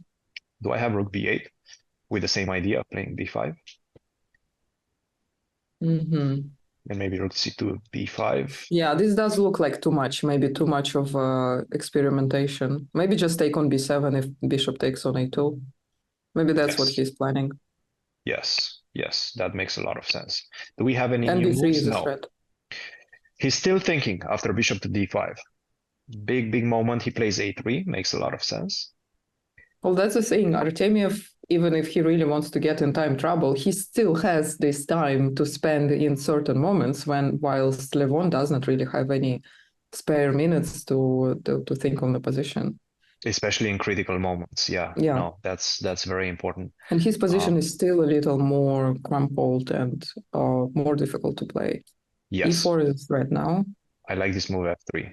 He's trying to go e4 and He's also restricting the knight.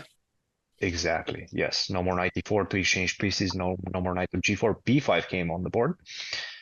Where do we put the bishop, Maria? Do we go bishop b3, bishop d1, bishop d1, bishop I can e2 see to try him to? trading, but at the same time, black bishop being centralized, but doesn't really attack anything. And e4 is also comes with a tempo later, so I he agree. can even play bishop c2. I think he should avoid this trade. Bishop b3 just seems that. So basically, these two pieces, the knight on f6 and the bishop on d5, are fighting for the same squares. Well, actually, for the same square, and that is d5. If you go bishop b3, which also can be occupied by white soon. Exactly, and that's why he played f3 because he wants to go f4 and e4 and take away this important d5 square. Bishop d1. Oh, bishop d1. So he wants to put it on e2 and then later try harassing those pawns with like a4, put the knight on a5 maybe. Yes, definitely a good move. I have to say, I'm a fan of this move, bishop to d1 by Artemiev. Once again, it's all about maintaining the tension, right? Mm-hmm. Get your opponent down to your last few seconds. This is what you want when you're playing the Armageddon, and this is what he's doing right now. f5, stopping e4 makes a lot of sense as well. I don't think it stops e4, to be honest. Not a big fan of this move. Oh, now he's playing bishop b3. Okay, that seems like a moment of weakness. He changed his mind. Not a or big fan because of a 5, he sees the weakness in a pawn on e6 now. I see what you're saying. Yes. Yeah, so he created that weakness, and now he's saying, I want to trade your bishop now, and I will be attacking d6 and e6. And actually, it's 3 weaknesses now. With rook to a6, c6. d6, e6 should be enough. So how can we defend that entry square c6? Maybe get the king to d7? Maybe that's one of the ways. That's why he played rook to a7. The knight needs to come on e7. If you play king e7 first, I go rook c7. That's why he played rook to a7. This last move by Levon. Yeah, you don't want to move the knight yet, because I want to put the knight on e7, but he's not in time because of the bishop on d5. Yes. So what you're saying is you wanted to take and then go knight d5, right? Maybe, but then d6.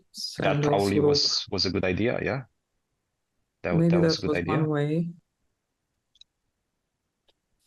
Rook to a7. By the way, Levon is more or less catching up on time with Artemiev. 4 minutes for Levon. 4, yeah. 5 minutes and 50 seconds for Artemiev. Yeah. What's your prediction here, Maria? How do you think this one is going to play out? Is Levon defending this? I don't know. I kind of feel like Artemiev now deserves to win because of the way Levon played in the previous game. There's no deserving in chess. No, there's no deserving in chess. So, yeah. But I see what you're saying. It's all about that karma, right? Yeah, it's like this chess karma. You don't play against the principles of the position. Yeah. You can be aiming for a draw, but you cannot create weaknesses in your position just for the sake of trading pieces. Yeah, no, I see what you're saying. Well, I like your stance, but I have to say, the more I look at the position, the less weaknesses I see for Levon. I really like this move, rook to a7. I think this was a crucial defensive really move. Well. And right now, for example, he traded. Right, but what if I go rook c7? Take a6, rook if you take on a6, rook c2. So I go rook c2, I give you the pawn, but I get, by the way, knight f6. Knight f6 I don't like. Something is wrong with this move. Knight was placed so well on d5, especially now when the pawn on e4 doesn't exist anymore. Yes. So what if I take and then I just go? Game, trying to draw by trading everything. But aren't you losing some pawns right now? Yeah. You cannot go on the c file yet. You have to go rook to d7, but then I can just go rook f8. Are you in time to get your counterplay? I mean, you give me a check. It's only 40 seconds difference between them, but it's so much easier to play for white now. We're going straight into that line. So rook to c8. He doesn't have time to defend that pawn. No, he has to wait for white to try to grab one of these pawns and then try to get his counterplay. Or he needs to maybe trade the pawns on the queen side just to limit the amount of pawns for white. And then even if he's pawn down, he has a chance to draw. By the way, another idea, maybe after king d7, can I go into this line, rook h8, and if you go rook c7, can I exchange the rooks? And then go for... Maybe it's even possible. The pawn on d4 is just so... no, maybe e5. I think you're first. I think you're first as black is black. first. Black is first. Yeah.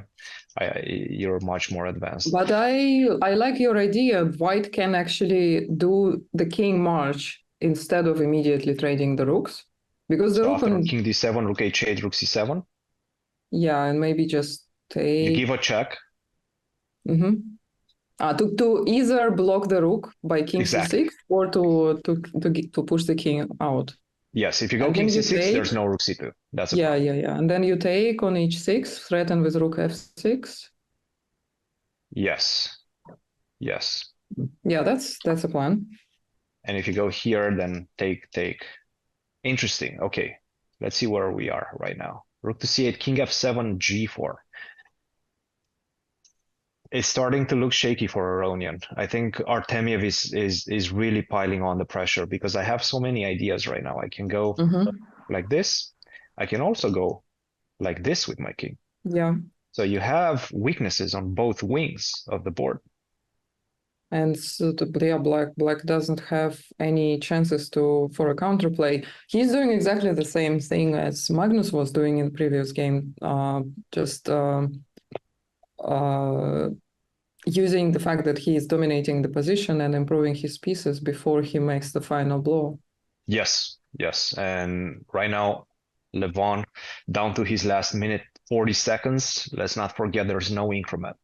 So you have to make all your moves within that minute and 39 seconds, 38 and counting. I have to say, I think Artemiev has great chances right now to take the full point and take the match. Taking f6, but now I can just start focusing on your weaknesses on the 6th rank. With rook to c6, that's an idea. Rook to h8, also an idea. But I think just rook to h4, stopping you from going rook to king to g5, rook to g7. Just defend that pawn. Just defend, yeah, king f3 maybe to avoid e5 as a check. Yes. Yes, exactly. Not king f4 because of e5, but king to f3. And where is the counterplay for black? So king f3, you go e5. But can I go Yeah, rook he to will play c6? e5 anyway. Rook to c6, you take, I take, you go here, and now I have a choice. I have a full menu that I Too can, much choice. Maybe h6. Our maybe pawn on h6 to h4 is create closer. the two pass pawns, right? Yeah. I like it. I And like it. d3 is not really going anywhere. We can always sack g4 now because the rook will be defending h-pawn.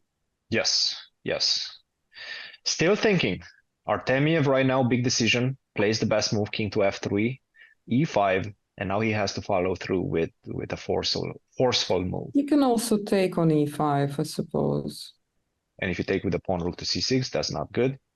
King has to go back. And if you take with the king, The which is king, we probably can give a check on e8 maybe and ask the king where he's going. force the king in front of the pawn so that Yeah. slows him down. King d5, let's say.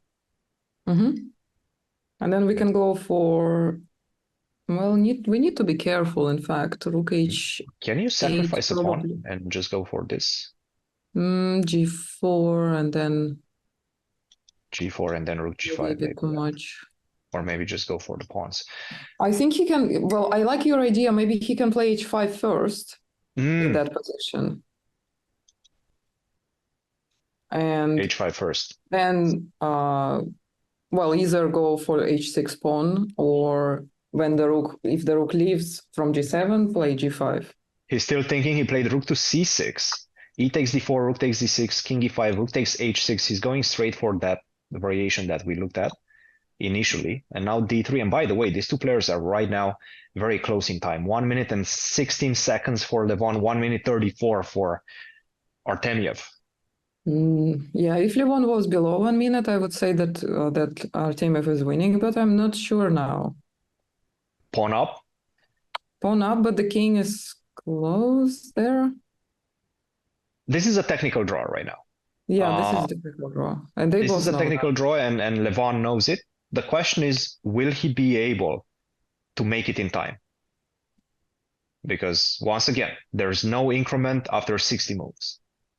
You will have to play the remainder of the game in your last 59 seconds. against 1 minute and 10 seconds for Artemiev. Technical draw, but still in the Armageddon, anything can happen right now. Yeah, but King B7. yeah, it's a shame. It's a shame, but Levon definitely handled this endgame much better. Rook c6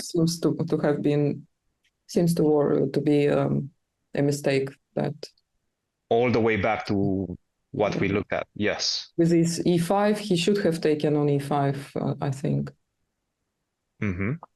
It's all about the time right now. It's all about the time. Can you make the necessary moves in the allocated time? And right now, can white create more complications to? Well, not really, that's right? The question. Where's not the complications? You give a check to try to advance. I go on c5, and then if you advance, I push you back with rook h3. I push your king back. Yeah. And you don't have time to put your king on b4 due to rook b2 with a check. And they're equal on time. In fact, Artemiev is down to 34 seconds against 37 seconds. Yeah, but I think at this point he is sort of resigned. I think he might be resigned. I think Levon is taking this one home. Yeah. Yeah, just take. B4, takes, start giving checks. And now the rook just cuts the king. He plays automatically. Yeah. As they say with a hand. Levon has it in the bag right now. Levon, unless he gets checkmated, which is not. Checkmated, yeah. Play too fast, remove everything. He's not going to get checkmated. Yeah, no. I think check, you take the pawn, we exchange the rooks, and then I take on a3. Well, still some pre-moves might... Artemiev is going for the rook, no? The problem is Artemiev is down on time right now. So he waited for too long to try to do this type of things. Yeah. And now we get the rook versus rook, right? We discussed about this. Like, who's going to be fast? I feel like Artemiev still should be faster, but... Whoa. Now Levon is playing for a win. Yes, Artemiev down to his last, 5 seconds? King b2, okay, give some checks, pre-move everything. By the way, Levon down to his last 3 seconds. Levon is playing Levon slow. might lose on time, 2 seconds. Draw by repetition. Draw. Oh no! Why did he take it? Close. Why did he take it? Okay, but it would not be deserved win anyway. But yeah, he did not have any other options how to play here. Yeah, but Levon got a bit lucky here. This was one of those morality questions, right? Like, are you going to try to allow black to queen and just flag? Or just repeat the moves and accept I think he was going to allow black to queen, and I don't think there is anything immoral in this. In any sport, if there is last seconds and you can stall in order to win, or you can make a foul in order to pass the ball in order to get some chances, I don't see any reason to accuse players in using rules to their advantage. Completely agree. And Hikaru is on the camera. He looked disgusted also. He was shaking his head. He wasn't happy with what he's seeing. The speed of both these players. Yeah, very he was like, where are pre-moves? Where are pre-moves? Guys, you're playing online on chess.com. It's only 0.2 seconds that you're losing when you're making pre-move. Maria, before we take a short break, I wanted to ask you, you're somewhere very interesting right now. What are you going to do for the next week and a half? That's a good question. The next month, actually, I'm staying in Kazakhstan. It is currently 11 p.m. here. So for those of you who are just waking up, for me, it's already time to sleep soon. But of course, I'm not planning to. The match between Yan Nepomniachtchi and Ding Liren is starting just at the end of this week. On Friday is already the opening ceremony. So I am here slowly getting ready, also celebrating my birthday. So it's quite nice. And happy birthday. My family is also visiting, so it's pretty nice. Is your birthday today, Maria? Time. Yeah. Oh, happy birthday. Yeah, we're celebrating on stream. That's cool. How I led to everybody recognizing it. Very cool. Very 1 year older today. Happy birthday. All right, we're going to take a short break and then we're going to be back with the main event of the evening, the Yep. match between Hikaru and Fabiano. Don't go anywhere. And here we are. We're back with the finals of the winners bracket between Hikaru Nakamura and Fabiano Caruana. Exciting match ahead of ourselves, Maria. Very excited. How about yourself? Me too. And I actually wanted to ask you, Cristian, you work with Fabiano already for a while, and he's been quite well known for being not so very good at blitz and rapid at fast time controls, but he really improved in the last couple of years. Are you partially responsible for that? Like, can you open up some secrets about his? I wouldn't say I'm partially, maybe 1%. But no, I think this was a specific focus that he tried to put on his preparation for rapid and blitz chess. Both in his opening preparation, it's much more aggressive, I want to say, but also. From a technical perspective, I think he's been focusing more on rapid and blitz chess, and that kind of shows. You see his classical rating take a bit of a dip after 2019, 2020, but his rapid and blitz are still improving. So skyrocketed. Like at some point, I remember him being really volatile and like dipping 100 rating points in blitz. Well, it also was a K factor which multiplied a lot. If you lose a lot, you lose a lot. yeah. My question was like, were you like training with him? Was there some online, a lot of online games that he played in order to improve his rapid and blitz? No, I think it's just the nature of chess moving more and more in the online and the shorter time controls format. So I think it's just it comes naturally, right? You kind of understand as a professional chess player that rapid and blitz is here to stay. And I think in 2018, 2019, it was still kind of on the verge of becoming a mainstay in the world of chess. It wasn't there yet. But I would say in the last few years, the last 3 years specifically, since 2020, I think it became clear that you have to get I derailed the conversation from the actual game, but of course this is rapid, so we have time to catch up. But I will give you a floor with it looks like English opening was played by yes. So it's the English opening. This is actually quite funny because it's a line I looked at recently. And by recently I mean a couple of days ago for one of my students because they were playing in a pretty important competition. And quite a funny moment is at this point after bishop to b4. A very interesting move is g4. To just go g4 and g5 and try to destroy black on that side. But it's also a very double-edged sword. If you don't get your attack, then you might weaken your position irremediably. So now I think I saw something similar by Mamediyarov maybe a year back. We called it a delayed grab.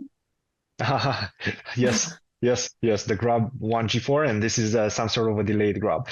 Yeah. No, it's an interesting position right now.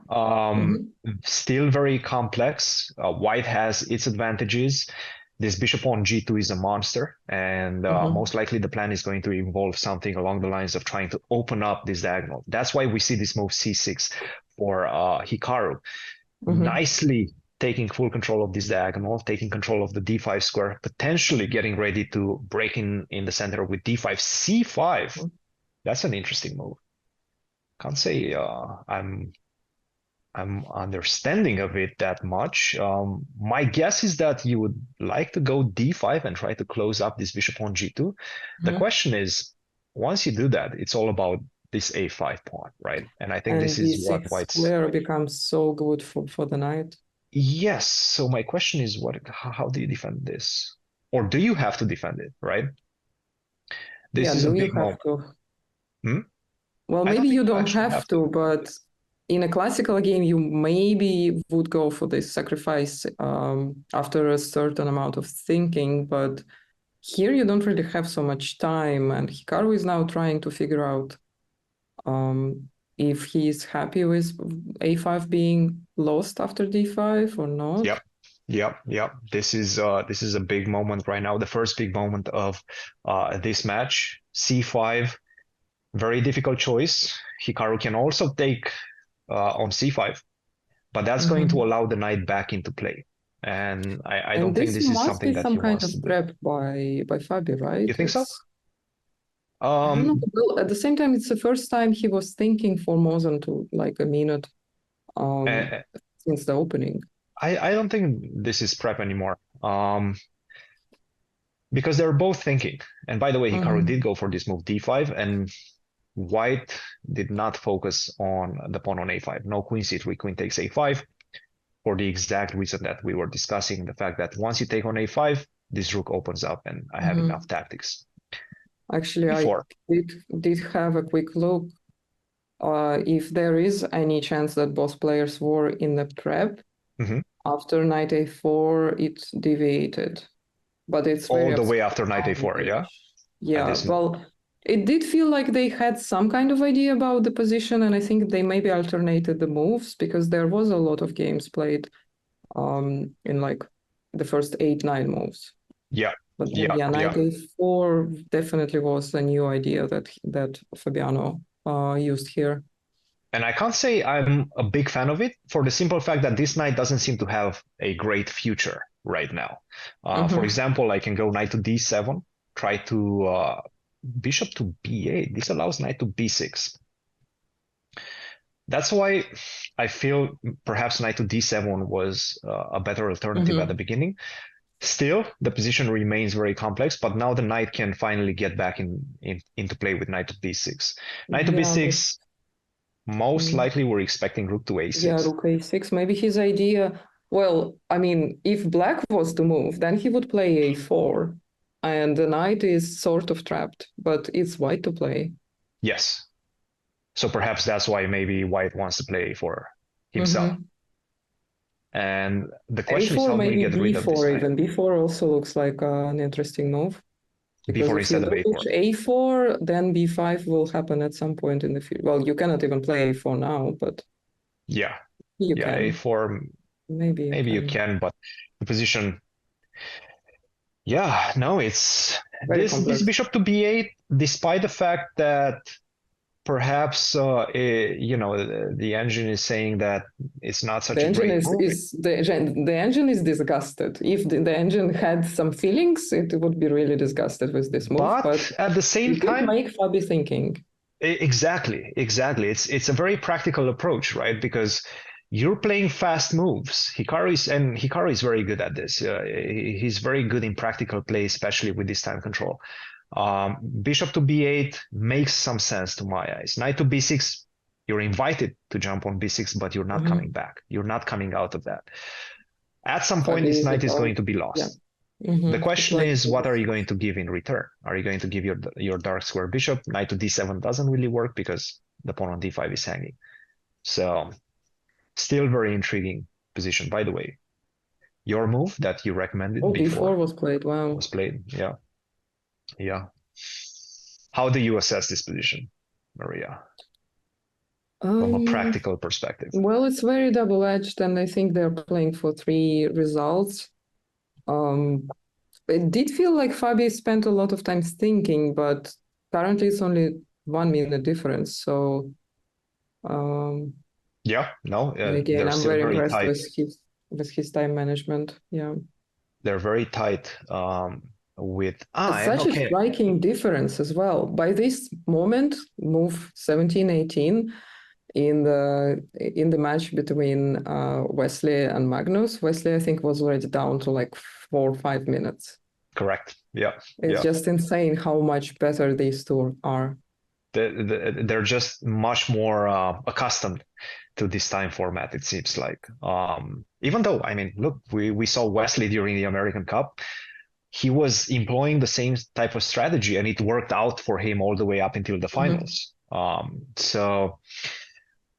I have to agree with you from a practical perspective. Just allowing yourself to get down on time so much is not a good idea. But also Fabi, he does not agree to play in an event if he does not feel ready for it. Yes. Even if he knows he's on paper a favorite, he's not going to try to play everything and win everything. And that's truly is an approach of someone close to a champion. Yes. Because Yes. why would you burn yourself so much out and like be stressed and possibly burn out like Wesley? Like, okay, maybe financially we cannot really judge like who has better situation, but at the same time, is money really everything? And if you're not enjoying what you're doing, like, is it really so important? Like, you could do something else That's and right. Yeah. and not suffer from this. Yeah. And the chat is asking, what is the score right now? This is the first game of their 4-game mini match. So it's right now 0-0. First game, Fabiano Caruana with the white pieces against Hikaru with the black pieces in a completely mad position right now. I have to say there's tension all over the place. There's tension It on is the queen mad. side, tension in the The center. more I look at this move before, the more I'm scared. Um, not that something is really threatening. Like, yeah, he's straighting, but Be careful. now Rook this takes knight b6. became That's a nice suddenly, sighting. Rook takes yeah, b6 followed this. by queen takes b4. You don't, and this is why he played it, right? Because Mhm, if you allow me one more move, I'm going to go a4, a5, and this knight on mhm, b6 is going to be cemented there. It's yeah, going to be very yeah. difficult to get rid of that. So you have to try to create some threats. This is what he did. Queen to e7, don't go a4. He played rook fb1, defending this bishop pawn before. Rook takes b6 But doesn't now work. a4 is still a threat, right? So how does a4, he a5, deal with that? yes, that's the big threat. How do you defend against that, actually? Maybe you cannot.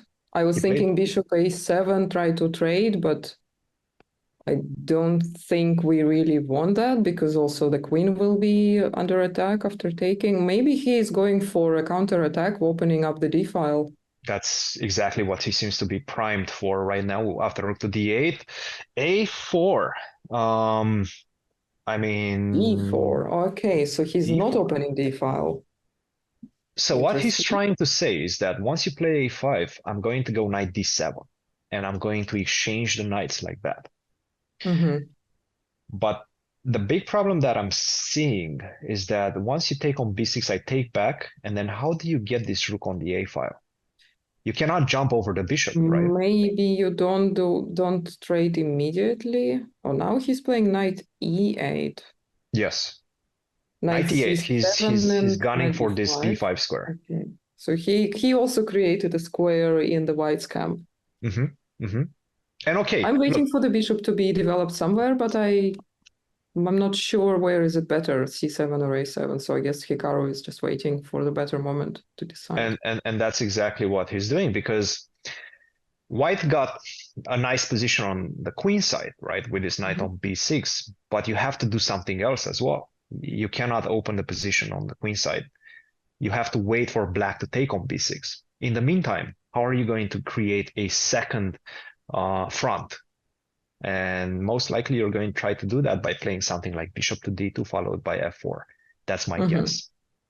Try to go for f4. But how do you do that is the big question right now. And black, Hikaru, I would say he's gunning for this b5 square with the knight. Keep an eye on the c3 square. Force the bishop to stay on the e1, a5 diagonal so that you protect the c3 square. And then perhaps your idea of taking on b6, bishop c7, and bishop takes b6.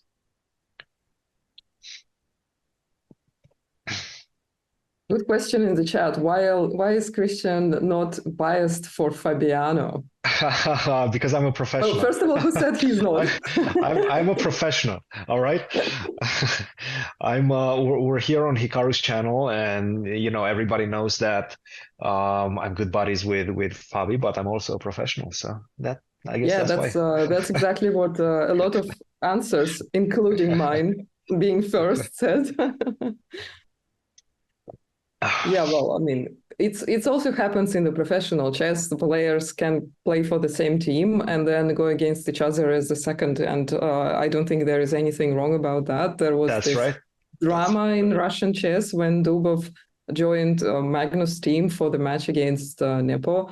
And for me, nothing really terrible happened. And I'm pretty sure that Jan himself was completely fine about that. Well, okay, maybe annoyed, but you cannot really expect all the Russian players to be always supporting each other. It's impossible. There's just too many of them. It's a competition still. Of course, of course. Yeah, no. Cool. But a lot of things have happened since this very important question has been answered. Fabi did go for this F4 break, which we kind of expected, right? We expected him to try something on the king side, excuse me, because on the king side he already established his presence, right? But on the king side, not so much. Now, this is a double-edged sword because once you play F4, look at this beautiful bishop. It opens up, right? And if I manage to go knight b5, queen c7, let's say you play f5, you're gonna have to worry about sort of a lot of checkmates on the h2ba diagonal. So still a very, very complex. And I like this move by Hikaru. f6, just making a little bit of space for his bishop to go back to f7. Also, hinting at ideas, and I really like the fact that he's not putting the knight on b5 yet. Imagine this. I go bishop f7, then I'm going to go, and right now we see the knight. Never mind. That's the commentator's curse, as they say. Yeah, but that's what happened. The rook moved away, so he immediately puts the knight there, creating this like counterbalance with his pieces more sort of prepared on the queen side. Yes, and maybe even some sacrificial ideas of knight to c3 to eliminate the bishop on b4. So, for example, if you go something like king here, you go here, and now I can take on c5, and you cannot move the bishop. You still have knight to a4, so it does seem like white is winning in this case, but these are some tactical ideas that I can see for Hikaru. And also the bishop on b4 being undefended again creates some more tactical opportunities for Hikaru. Actually, that's a very good point. So, for example, if you try to go and take on b6 like this, and then take twice, and then the bishop on b4 is not protected, right? So ideas everywhere, and Fabiano decides to go with e5. Big break moment right now. E5. Very brave moment. Well, taking is definitely not good for Hikaru. I don't think so, because you're opening up the f file. Two rooks being lined up, and also, what if I just simply go f5? That's a good point. That's my worry right now for and this bishop become really strong on g2, while the bishop on b8 suddenly is buried. So, for bishop example, e4, if you and go then your something like pawn this, is completely stuck. Exactly. Bishop to e4, I have so much pressure on this side, and then queen f2, queen h4. It's starting to look a bit dangerous. So e5, Hikaru is thinking right now. f5. By the way, Hikaru has a pretty significant actually edge on the clock right now. 8 minutes and 45 seconds against 6 minutes and 35 seconds. So still within range, but it seems like Hikaru is building up a time differential, which might come in handy as this position explodes, because it looks like it's primed to explode, right? Yeah, it might explode any moment. Well, yeah. He has an option to play f5, but maybe he doesn't want to close the position so quickly. Yeah. Maybe f5.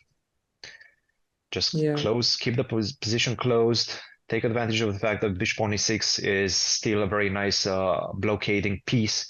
Now the question is, after f5, do I have time to get my knight rerouted to d6?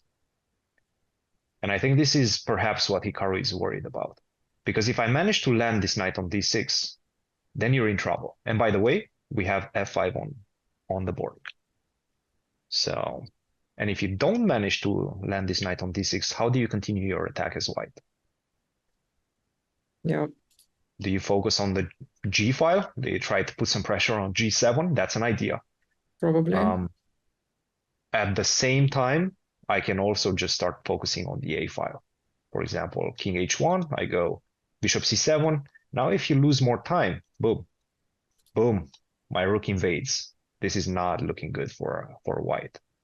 So there's opportunities for both sides right now. What do you see in the position, Maria?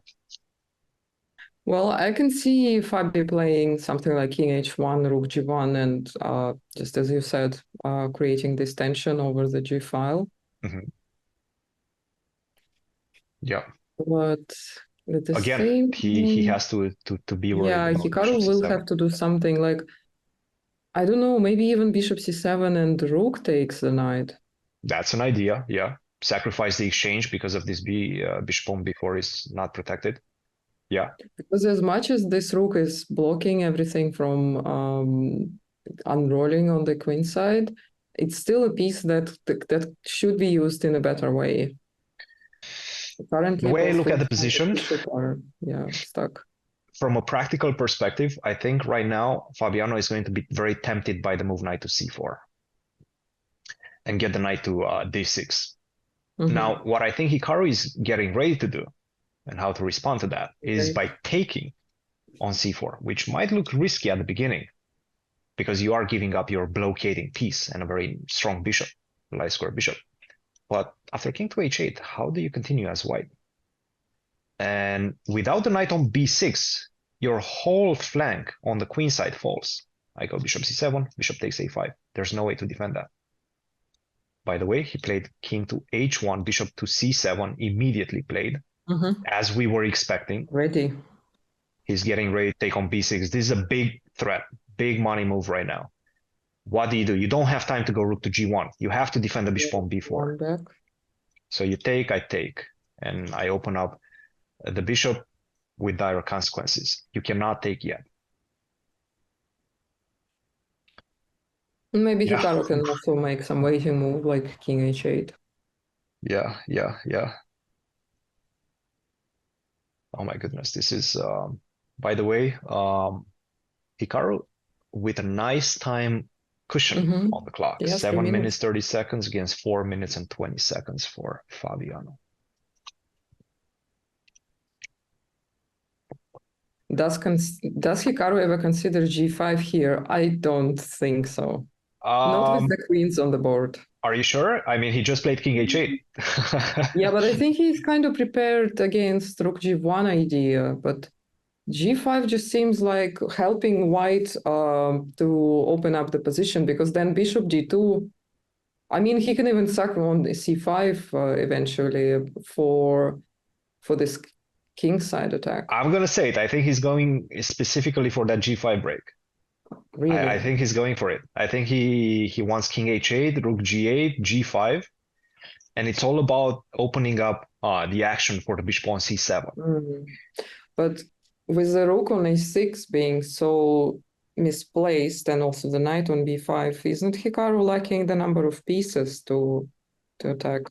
Yes, but also it seems like Fabiano lacks the pieces on the king side, excuse me, because you have the rook, a nice resource defending the bishop on b4. You need to stay with the bishop on b4. Otherwise, I take on b6 and you don't have the opportunity to open up this diagonal. So it's a battle between where you allocate the resources in the position. Both of these players are trying to balance and even things out. It's still a very complex position, very, very complex position. Rook to b2 is the last move. I'm trying to understand this move. Oh, there we go. Hikaru goes for it. g5. He's not even getting ready with rook to g8. Wow, he's not. I was about to get ready with rook to g8, maybe look at the pawn with queen h4 as well, at the pawn on f4, and then go g5. Hikaru says, no, I don't have time for all that. I'm going to open up the position right now, and this is a big moment because the tension, and we were anticipating this. The position is about to explode. How do you defend as white? Or how do you attack? I don't even. Who's attacking and who's defending, Maria? Who's attacking? Yeah, I'm trying to understand. You're absolutely right. Of course, the white pieces are also, half of them are on the queen side. Yes, queen is out of the game right now, so you need some time to spend to get it back on the king side. I mean, look, you've maximized on the queen side, right? Look at this beautiful knight on b6, queen, rook, bishop, all of them defending or attacking, however you want to. Ooh, I'm not sure about this. He took on g5, h takes g5, but this allows my bishop to get into play via bishop takes e5, not immediately. Now knight c4 is probably the only move. Get back, right? Yes, get back. try to go for But then bishop d6. takes, queen e5. We still By the way, lose can that. you take with a pawn? But now you get checkmated. Check this Yeah. out. Hey, don't Yeah, take you cannot take the knight.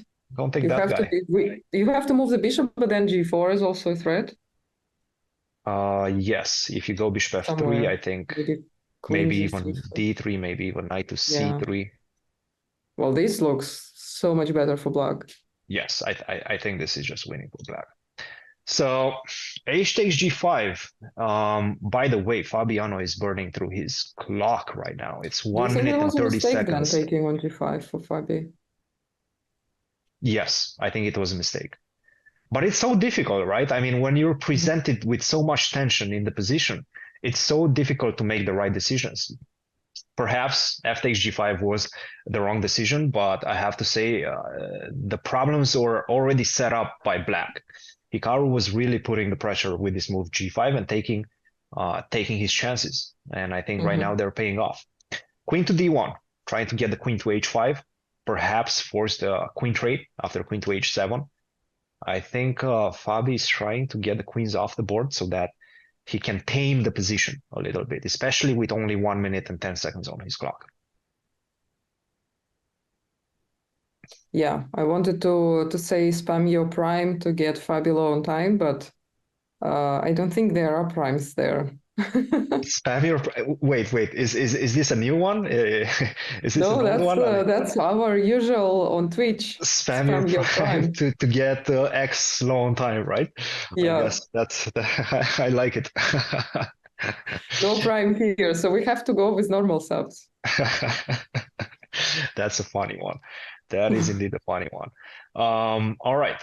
Hikaru is trying to figure things out right now. How do you stop this queen to h5? The simple answer to that is queen to h7 immediately. So perhaps this is the upcoming move. And our assumption is that once you get the queen to h7, knight to c4 has to come back, right? I mean, at some point you have to get that knight back into play. If you manage to get it to d6 as white, you're going to be happy. The problem is, I'm not 100% sure you're in time. It's a one move type of game, Maria, right now. It's such a complex battle. Who is faster, who is more precise? Who is faster? It's a race. And it's a race. I feel like whoever with gets 5 against 1, that's so much easier for Hikaru to find the right moves. Yeah, that's the big difference right now. The position might still be balanced, but the time situation is not. And I can tell you for sure that Fabiano is going to start feeling that pressure with his time ticking down. And of course, seeing the engine and the evaluation of being equal, the position is equal. Yeah, I mean, it might be equal in theory, but sort of double-edged. This is anything but equal right now. Forget about the engines, forget about the 0-0 proposed by Stockfish or Lila or whatever engine you're using.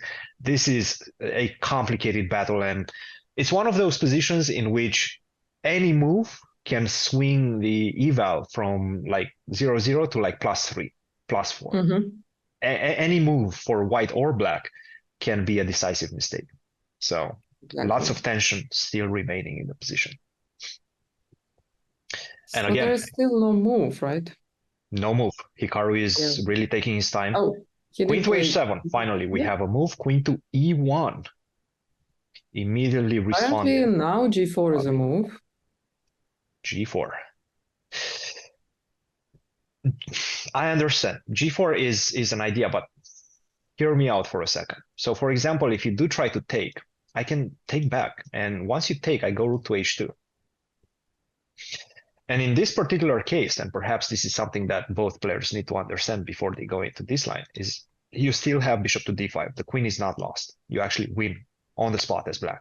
Bishop d5, rook to g8, follow it up with the check, and then the queen invades. So g4, and this is particularly why g4 is a good move. But what you can do as black, you can also just get ready for that.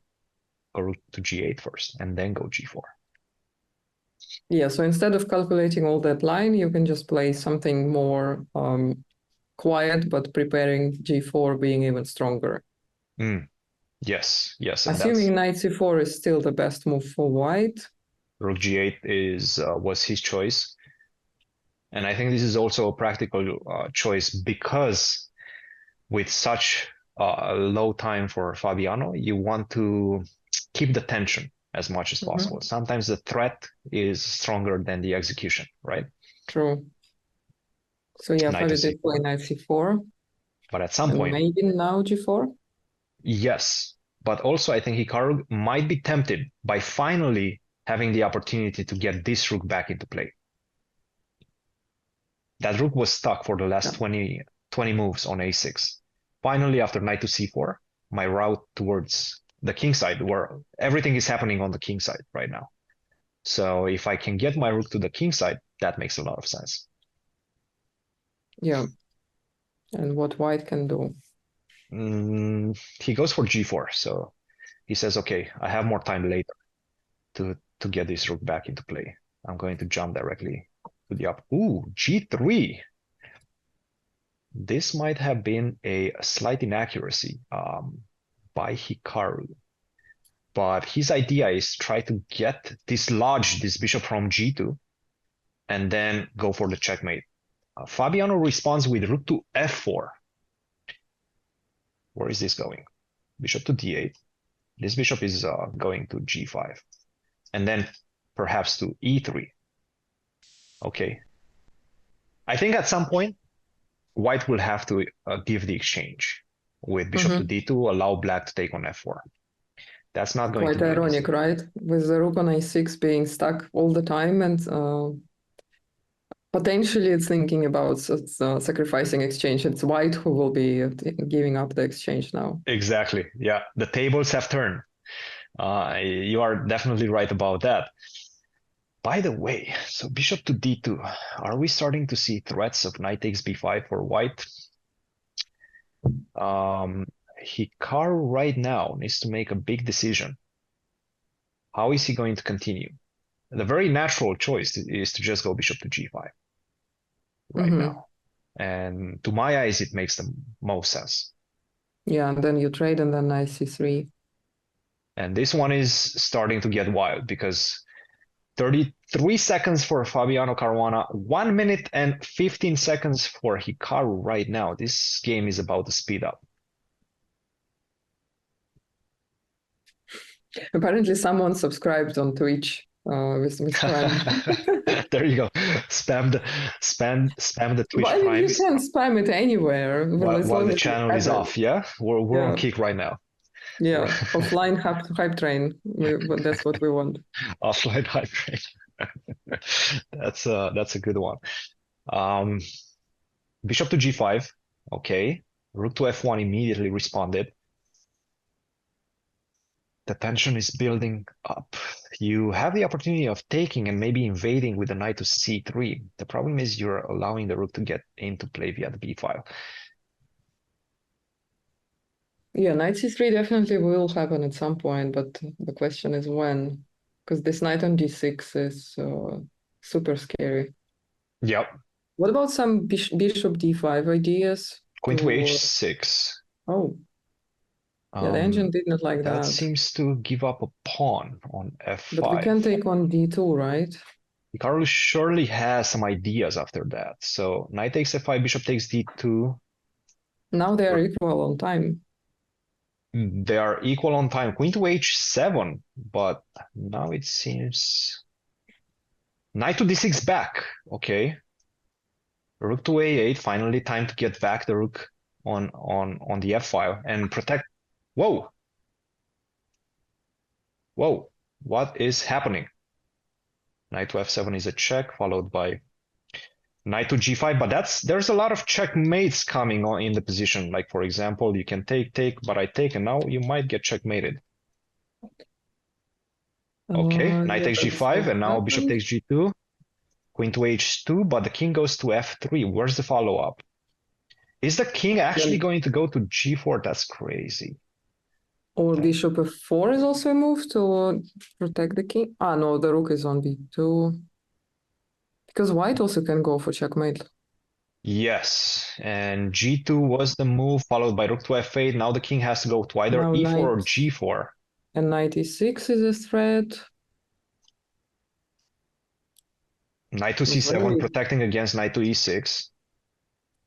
Queen e4, maybe? Rook takes b7, okay. king to h6. Rook takes c7. Also It has doesn't discovery checks now. like there's a lot Some of knight jumps. there's just simply rook takes a5, and I think this was in fact played, and Hikaru resigned after rook takes a5 because of rook to h7. This is a big problem. The queen just drops. Oof. Yeah, just for the record, bishop takes a5 was not possible because it's a checkmate. Yes. Black checkmate. Yes. And I think this was his idea, Hikaru's last trick in the position, that if you do take that bait with bishop takes a5, rook to f4 comes, and that's a checkmate. That was, I have to say, a wild game. And anything could have happened. If we look at it, for example, I think this was the moment when he played g3 and closed up the position. We were discussing that you have, and it's not easy to see, I have to say, because whenever you take on h3, you immediately see the opening of the h file, right? And you start getting scared because the rook on b2 is about to jump to h2 and create havoc against the king on h8. But what he had to understand is that White cannot take. You cannot take because of this bishop to d5. Bishop takes h3 because of bishop to d5, but also perhaps just get ready for that. Look, Hikaru played a really good game up to that point. This g3, though, was the critical mistake. Difficult start for Hikaru, but still, again, this is a 4-game mini match, so plenty of time to bounce back. And we know that Hikaru has been in this type of situations before. He's been in must-win situation. This is not yet a must-win situation, but he will be looking to bounce back, and he has a good opportunity with the white pieces in the next game. So, Maria, I think we should take like a really short break, maybe a 1-2 minute break, and then we'll come back with game 2. Yeah. And we're back with game 2 of the winners bracket finals between Hikaru Nakamura and Fabiano Caruana.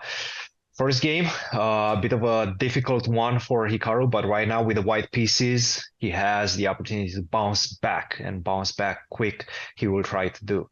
Maria, what do you expect from this game? Yeah, it's quite crazy that still black pieces keep dominating in this event. So at least we expect that Hikaru now will go all in. And yeah, no, sorry, it was the first game that white the first won, game, right? Hikaru. It was the first game, yeah. So white won, yes, white it's won. broken. The curse is broken now. Yes. But now we have okay. So it's the question of how will these players deal with this new set of, let's say, rules, right? Because once a decisive result happens, then there's a new set of rules in terms of strategy for the whole match. Hikaru obviously needs to trend towards taking more risks. Fabiano probably will try to scale down the risk-taking situation. And now we see this idea with c4. I really like this move, by the way. Against this a6, d6 setup, you allow me to go c4 and not have to worry about the dark squares because the bishop is not on c5. The bishop cannot fly over the pawn on d6. You don't have full control over the dark squares. So I like this approach by Hikaru with the move c4. And by the way, this seems to be, yes, Fabiano goes for the g6 idea. Knight to c3 we expect, bishop to g7, and it's going to be a fight between, okay, I'm going to get my knight to d5 as white. And then black is going to try to set up his offense on the queen side. Yeah, bishop g7, wait. h3, getting this bishop to g4 in check. And I like the fact that he's taking his time with his idea of knight to c3, knight to d5.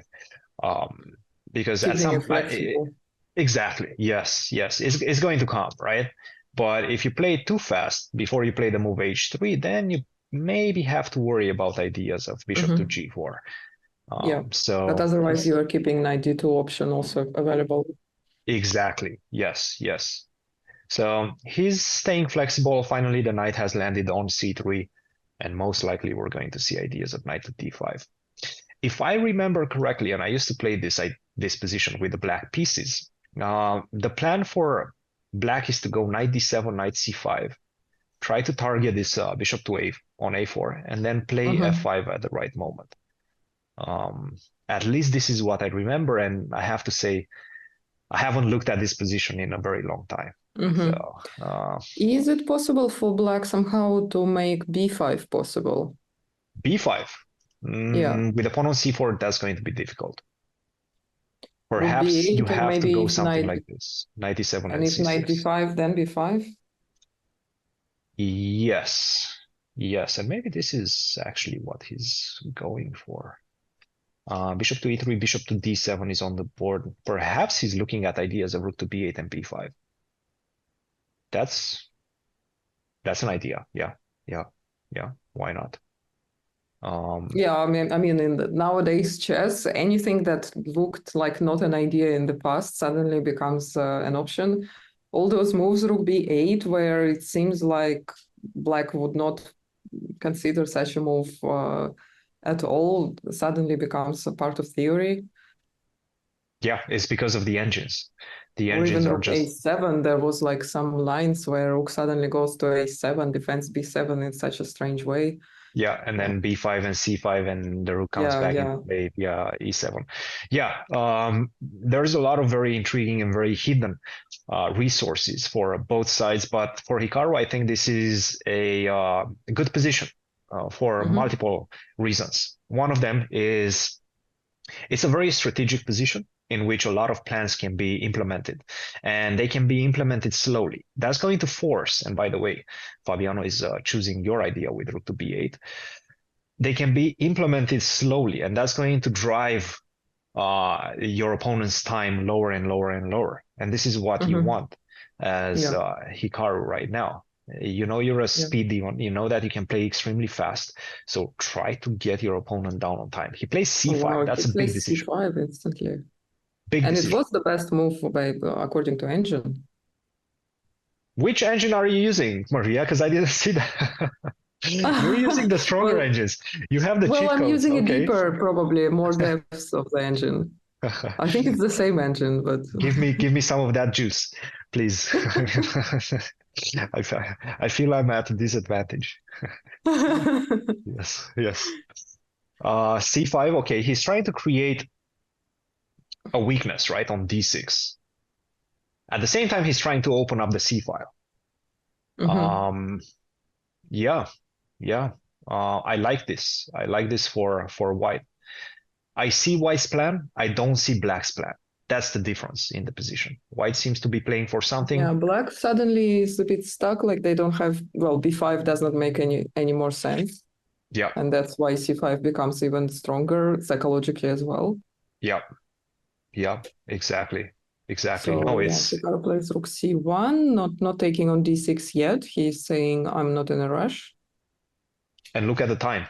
1 hour in 1 hour, 14 minutes for Hikaru and 11 minutes for Fabiano. So Hikaru building a time differential on the clock. Well, now the engines agree that taking on c5 is the best option. Take on c5, okay. Pawn takes d6 is now a threat. So how can you get ready for this threat? But okay, so you take on d6. Let's say I play something stupid, king h7. Yeah. Okay, king h7 is really stupid because you take, and I have a feeling that you get some queen b3 with a pawn on f7, maybe bishop to b6. No, you are losing a bishop now. b5. Yes. My goodness. Need to be careful still. Dropping everything. Okay, but actually here the engine wants to play a3 probably for that reason to play b4. Just to connect the pawns, yeah? Yeah. Okay, but I think we have some more moves. D takes c5 was played. Bishop takes c5, knight to h5, and knight to d5. So this knight was focusing on the f4 square. But Hikaru said, no, you're not allowed to go to f4. If you do try to go to f4, I have a feeling this position. Yeah, this center is just so strong. Strong center, yes. So he decides against it. He plays bishop e6. But now bishop c6 seems to be a good option. Give up the bishop pair, but at the same time, c6, a6 going to be really weak. Bishop on c5 becomes a beast. Yes, I tend to agree with you on this one. You have to defend the pawn on c6, otherwise you lose the exchange. You probably don't want to take on a6 because that's going to allow me to take on b2, and perhaps this gives black enough compensation. But what you can do is maybe just break in the center with d4. Yeah, d4 is a very strong move. Yeah, not an easy move. Not an easy move to play. Yeah, but at the same time, the knight on h5 on the rim, the knight on the rim is dim, right? Correct. Thank you, Suzanne, for the gifted sub, by the way. Appreciate it. Oh, we have subs. Nice. Thank you, Suzanne. All right. Bishop to e6, big moment right now. This is a difficult decision. Using his advantage on time, very, very smart to use it at this moment. Might be one of the critical moments in the game. Yes. No, it's a big moment, critical moment in the position. There's a big decision ahead for Hikaru. Either give up the bishop with the bishop takes c6. That's going to open up the discussion, and the position is going to become extremely dynamic. Or you can perhaps try to keep the tension as is. Can you go knight? But knight to c3 feels a little bit passive, right? Knight to c3, maybe knight to f4. Yeah, wasting a tempo. Maybe g4 first and then knight c3. G4, that's a move. Yeah, that's a big move. The longer they think, the more such moves I expect. Yeah, I'm hungry for action. Yeah. That's a good point. G4, bishop takes d5. You cannot do that because I take on d5, and now you have a couple of knights under attack. You're going to lose one of them. That's not good. So G4 forces the retreat of the knight. Once again, you don't want to go knight f4 because I take, and I create this beautiful center. Exactly. Once you get this beautiful center on the board, the position is looking really bad for black. Really, really, really good for Hikaru, yeah. Yes. So knight f6, and then you can go. You probably want to go back, right? But how do we assess this one? No, I feel like we need to play more proactive, and taking on c6 is probably still the best move. I know what you're saying, but I tell you one thing about these guys. They really don't like to give up their bishops. They really don't like unless they are Artemiev. Yes. We've seen that one. Yeah. Artemiev really enjoys playing with the knights. But again, they're reluctant to give up the bishops. So that's why I'm expecting, as you were saying, this move g4 as well. Hikaru is thinking. I think he's been thinking for the last 3 minutes. So he's going to make a big decision. Knight to b4. So not bishop takes c6. The engine was not very impressed by this. Or rather impressed, but not in a good way. Not on the right side. Yeah. So and Fabi instantly plays c6. Yes. He liked this. Yes. Did he have any other alternatives? I think bishop to d7. b5 weakens the position because you're giving me a lot of the dark squares. So c6 makes a lot of sense. Yeah, it does make a lot of sense. You're right. Well, now, according to the engine, d4 is best move. d4. And actually, like, the engine is saying this is d5. kind of forced. Forced to play d4. Consolidates. Yeah, that's the problem in the position, is that this knight is coming to f4 and it's very difficult to stop it. You don't have g3 because you lose the pawn on h3. Yeah. So he played a3 Hikaru. What do you makes a lot of sense. No more bishop takes a2. We're expecting knight to f4 and rook to e3. Okay. Yeah, he did not have time for bishop d2 because d3 is hanging, so he's playing first rook e3, and then he wants to kick away the knight. But yeah, this just suggests that he may be regretting some decisions now. Yes, yes. So now we're expecting something along the lines of h4 or g3. At some point, you will have to address this knight. At the same time, maybe you don't. Maybe this rook to e3 is more of a defensive move, focusing on defending any sort of against any sort of sacrifices on h3, also focusing on the defense of the pawn on d3. Yeah, but these guys are also so good at like playing a move with multiple ideas, both on offense and defense. So they're very good at that. I can see this rook later being used for an attack as well if he gets a chance. Oh yes, absolutely, absolutely.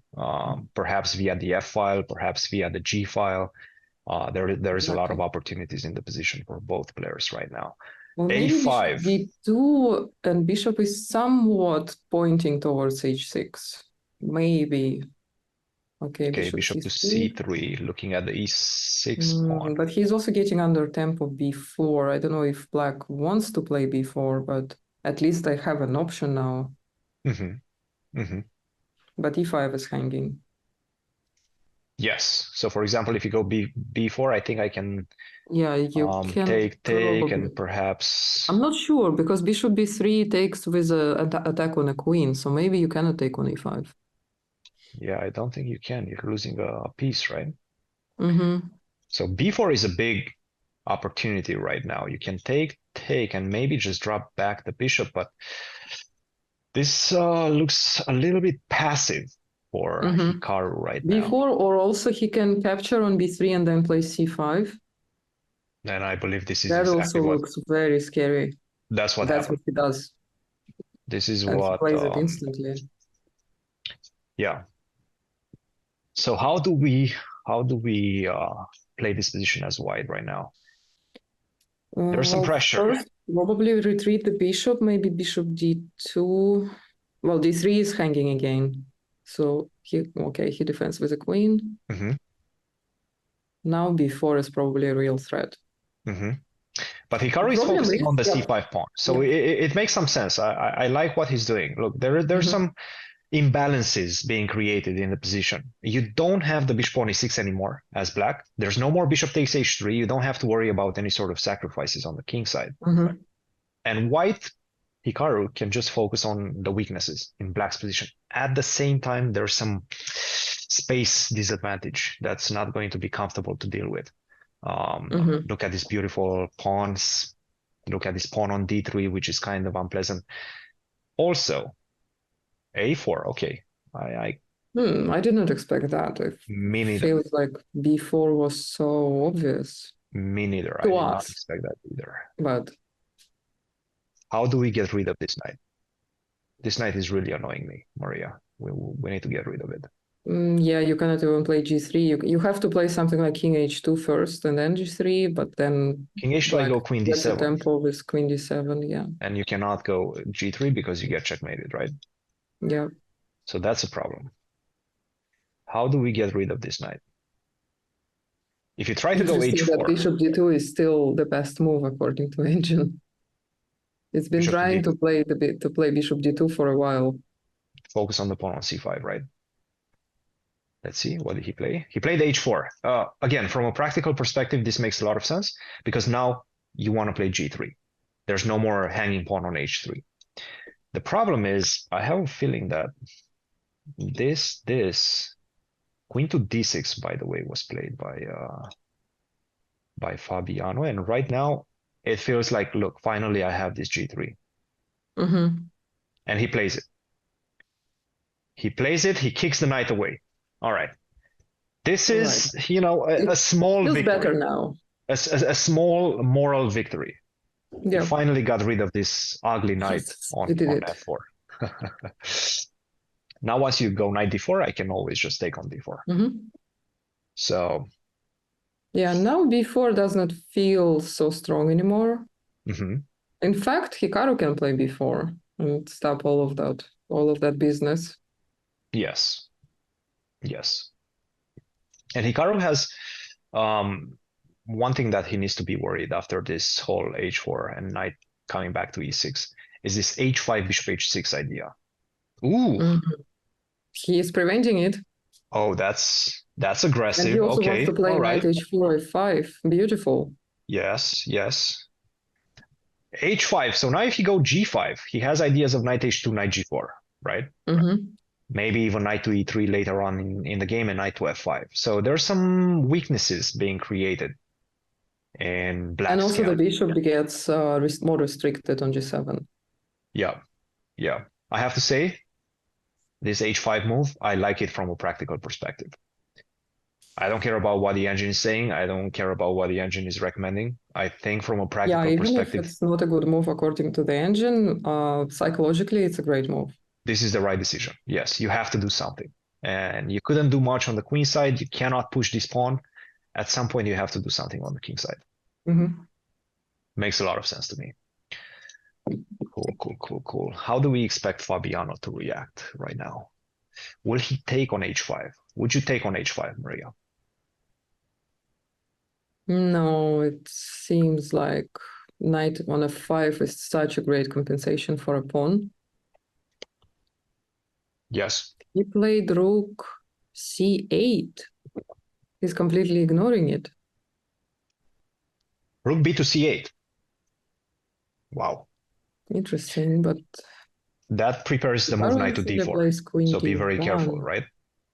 With a queen on c2, knight to d4 comes and you're losing some material. So you don't want to allow this. That's why Hikaru played queen to d1.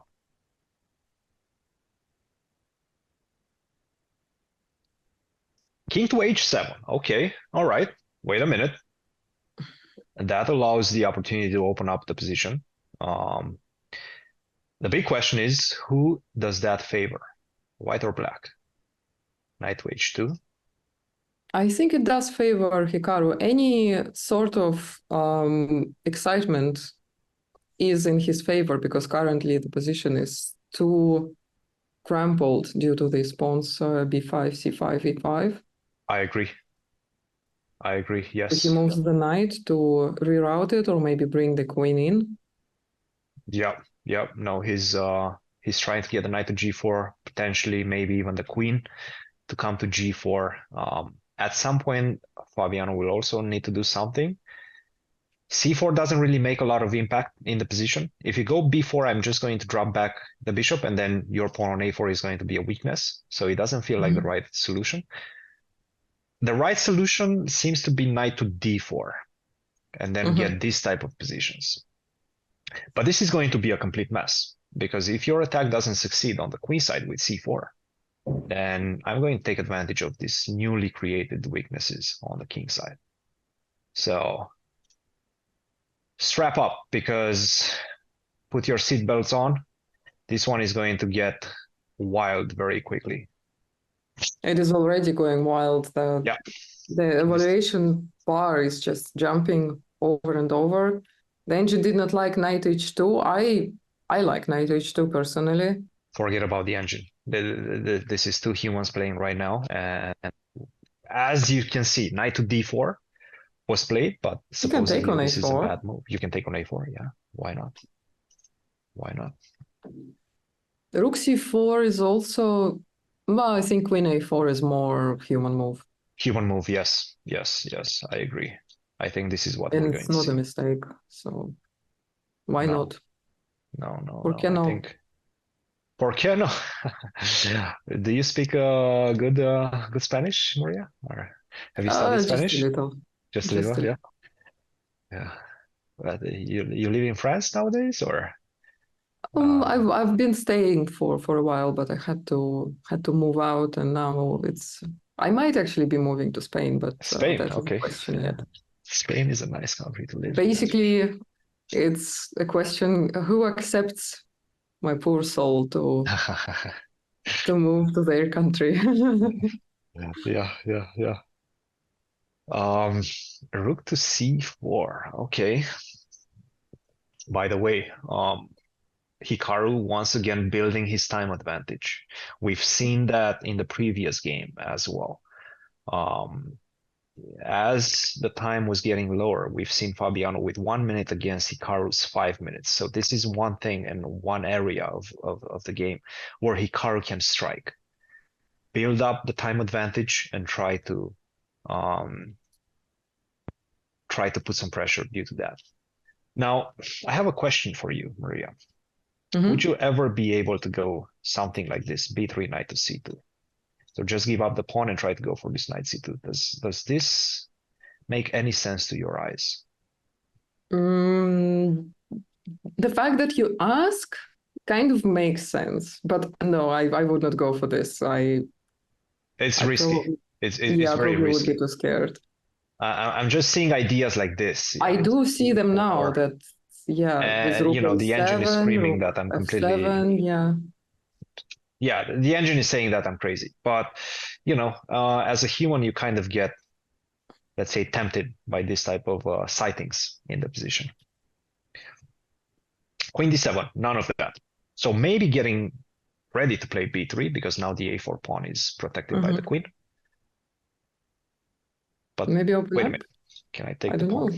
He takes, right? No, he doesn't take yet. He has not taken yet, but it's a very decent question. Why not take? d4. Well, as long as we don't lose anything there, because the queen on d1 is currently undefended, but at least it's controlling f3 and e2, so there are no funny business with discovery. King g2, by the way, was Hikaru's move. King g2, getting ready to stop any sort of shenanigans on the king side with b3. There we go. This is what we thought queen to d7 was aimed at, and it seems like black agrees with that assessment.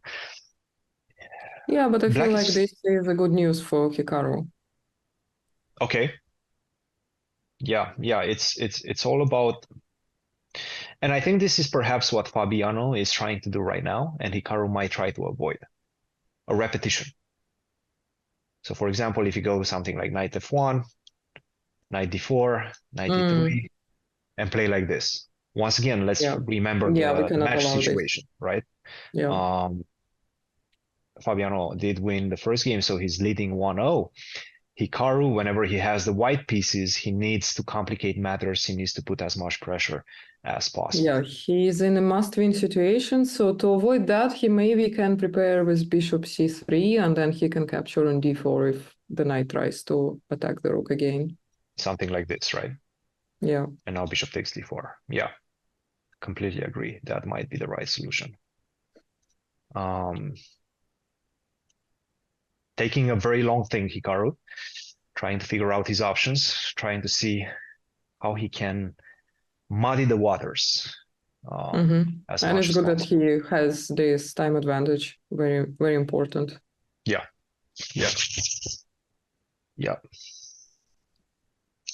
And let's see. Well, the time advantage is dwindling down. 4 minutes against 3 minutes and 34 seconds. Big moment right now. Big moment right now. Critical moment, how to keep the game going, how to not allow black to get this repetition with knight c2, knight d4. Yeah, he definitely sees this idea. Knight f3. Okay. Wait a minute. What if I go? Well, it has the same idea behind this move. Yes. If knight c2, he will play rook e2. Now knight to d4 and perhaps try to take, right? Try to take back. He just wants to keep the bishop. Fair enough. The bishop became a bit more useful with move b3, exposing a lot of dark squares. Yeah, no, knight f3. Still, it's very similar to the first game. A lot of tension all over the board, right? You have the tension on the queen side. Excuse me, I pointed at the king side. You have the tension on the king side with this pawn on h5. Anything can happen as things will open up. You have the tension on the queen side, this pawn on a4. If it drops, then you're going to have to worry about the pawn on b3. You have the tension in the center, right? Tension all over the board. This is exactly what we're seeing right now. Do you take? I feel you might want to take at some point. Just take on c2. Give the exchange. give the exchange and play for. Do you often sacrifice exchanges? I try not to. I really try not to. But you like to. I like to, yes, but I try not to because they usually don't work. That's a problem. The strong players usually take your exchange and then they laugh in your face. They defend for a few moves and then your compensation is over. So rook to e2, g takes h5. He took on h1. Are you kidding me? Wow, that's a strange decision, allowing this knight to potentially get to f5. It seems to be very concrete, right? But maybe his idea that if the white knight goes to h4, he wants to play the knight to d4. Knight h4 is on the board, right? Knight h4 is on the board, rook e d8. He's focusing on the d3 pawn right now. It's hard to defend it. Yes. But he has rook c3. I think Hikaru will have to take the knight. Might be impossible to defend. Rook c3 is not something that you want to play. Because after c4, I think this is over. Yeah, exactly. Probably rook e c2 is going to happen. Yes. Take the exchange. And maybe this is a better version because you still have the rook on c4. Exactly. So this one is very interesting. Not only that you have the rook on c4, but you also have finally this square f5. And I think in any sort of endgame, that's going to be crucial for White's chances. This knight coming to f5. Getting down to their last 2 minutes, both of the players right now. Hikaru with 2 minutes, Fabiano with 2 minutes and 41 seconds. Difficult situation. He's right below on time at the moment. Difficult situation right now. Why not risk rook d2? Well, it just feels too. The problem is, stuck. I think this is the problem. Bishop f6, bishop g5. And we cannot play f4. Not in a million years in this position you can play f4. Yeah, f4 might be a bit too much, especially because the g file opens up against your king, right? Yeah, here doubled pawns will be in Fabi's advantage. Yes. Rook to d8. 1 minute. Yeah, Hikaru is very low on time at the moment. Seconds. It's a difficult position right now. I think what Hikaru needs to do is try to make a draw right now. Try to pull the brakes if possible. He plays bishop a5, but queen d3. The threat is to take a queen. He has no time to take on d8. So again, what I think he's going for is this endgame, in which at least he has very good control over some important squares, right? Also, this pawn on a4 is kind of weak in the position, and this is exactly what he's going for. This is what we have right now on the board.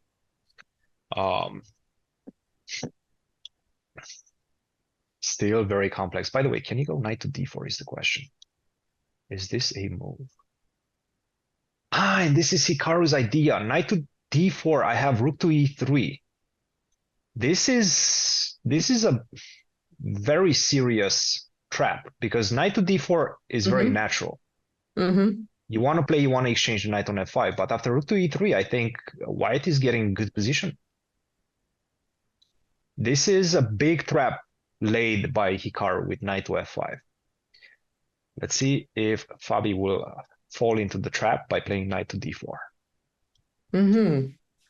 Well, he has a bit more time, but it's still very, very difficult to play with such a low time on the clock. Knight to d4, he plays it.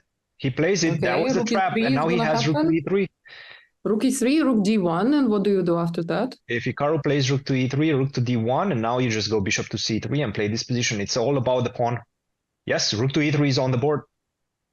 That was Hikaru's trap from all the way when he played bishop to a5. That's why he spent 3 minutes to calculate that move, bishop to a5.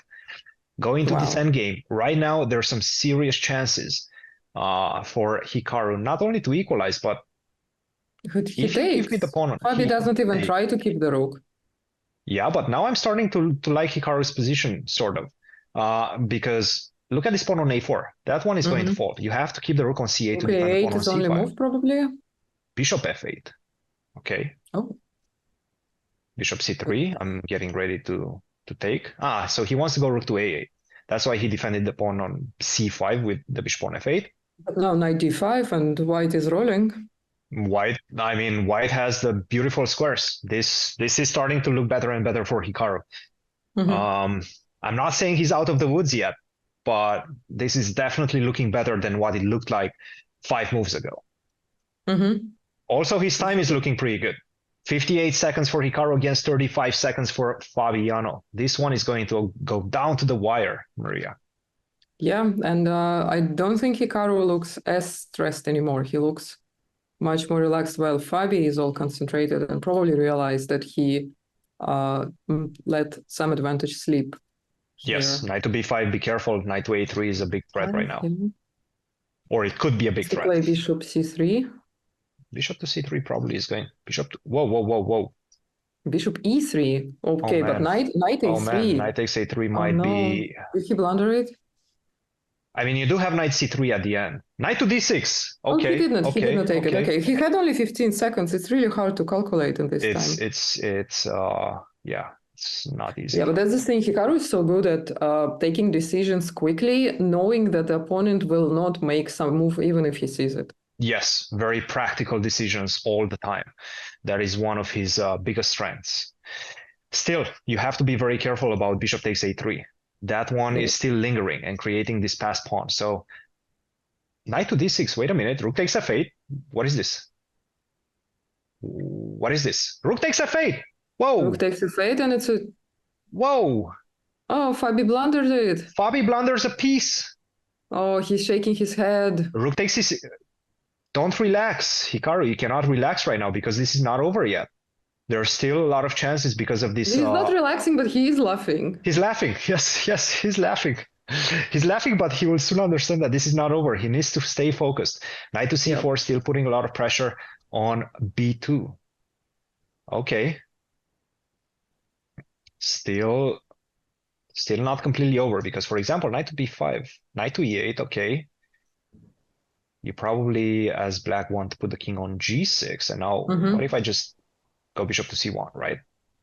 Well, yeah, that's the thing. Even with piece up, I don't think Hikaru has any practical chances to play for a win here. Really? Okay, rook to a8. I know it's just so many pawns. And the pawn on a3 is still being... like, his bishop has to be a pawn in this position, basically. Exactly. No, Hikaru relaxed a little bit prematurely when. Yeah. Wait a minute. Oh no, he takes. No, I think it was a mistake. G4. No, but now B2 is the problem. What is happening? Take on G4. It's very take big on problem. G4. Taking on a3 was a mistake. King to f5. Okay, still has some drawing chances.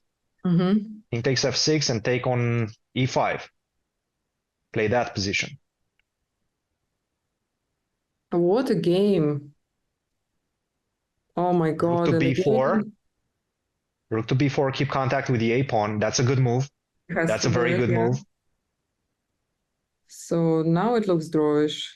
Yes. I think so, but I'm not sure exactly. You get the king to g2 and you save it.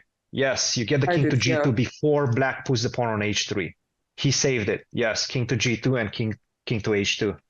Nice find, nice save by Hikaru. Yeah, and it's h3, king h2. That's it. This is just a draw. This is a technical draw. You cannot kick my king out from h2. There's nothing to do. Whew.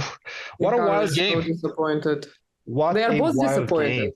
Both players are disappointed. Both players are laughing probably. I don't know. We don't see Fabi's face, but Hikaru is definitely enjoying this one. I mean, this was... Yeah, they're both laughing.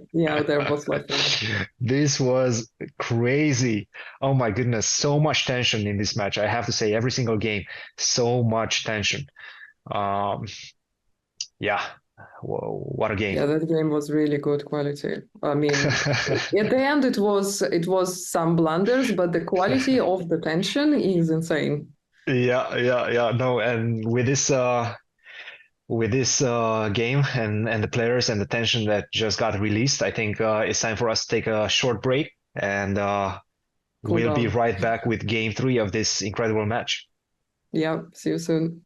And we are back with game three of the match between Hikaru and Fabi in the winners bracket finals. So very exciting so far. 1.5 to a half for Fabiano. Hikaru right now with the black pieces will need to produce some magic, get back into this match potentially with a victory. But we've seen him have chances. Specifically with the black pieces, I have to say, in that first match, I think he got a good position out of the opening and he handled the middle game better. And I think he perhaps even got a winning position at one point in that particular match, but still with a very complex battle, he was unable to get the victory in that one. Nevertheless, good sign for, and by the way, never we wait a minute. Are we getting the same position that we've seen in the in the Magnus versus Wesley match? I think we are. Possible. This is what we have right now on the board. So check this out. We see the Rosolimo. Hikaru plays e5. Magnus played this earlier today against Wesley, and Hikaru was actually doing commentary with us for that particular match. Bishop d6, d4. That was what Wesley prepared as well. Knight takes d4, bishop to c4, and bishop to c7. Exactly. This is going to become a very trendy. I have a feeling a very trendy opening choice at all levels because of these players playing it. Hikaru, I wonder Magnus. if Fabi was watching that game. He might have. Yes, he might have. Yes. Because he might be quite surprised. Why is Hikaru playing so fast? If he did not watch that game, he thought, oh, nice prep, and then boom, and Hikaru immediately responds. And it might be just something that all of these players are looking at nowadays, this e5, very early on e5 in the Rosolimo, because Hikaru has already showed it in the American Cup against Wesley. So he played that in the American Cup. I might start playing it because I really don't know what to play against Rosolimo. I always get really bad positions against Rosolimo. Why not? Yeah. And by the way, wait a minute. This knight to g5 doesn't inspire a lot of confidence, at least to my eyes, because what about knight to e6 right now? Yeah, that looks fine. I think that's what we looked at. Didn't you immediately suggest 95 against any ideas like yes, was it? Yeah, against knight g5, always knight to e6, just cover up. Slightly different position, but same structure.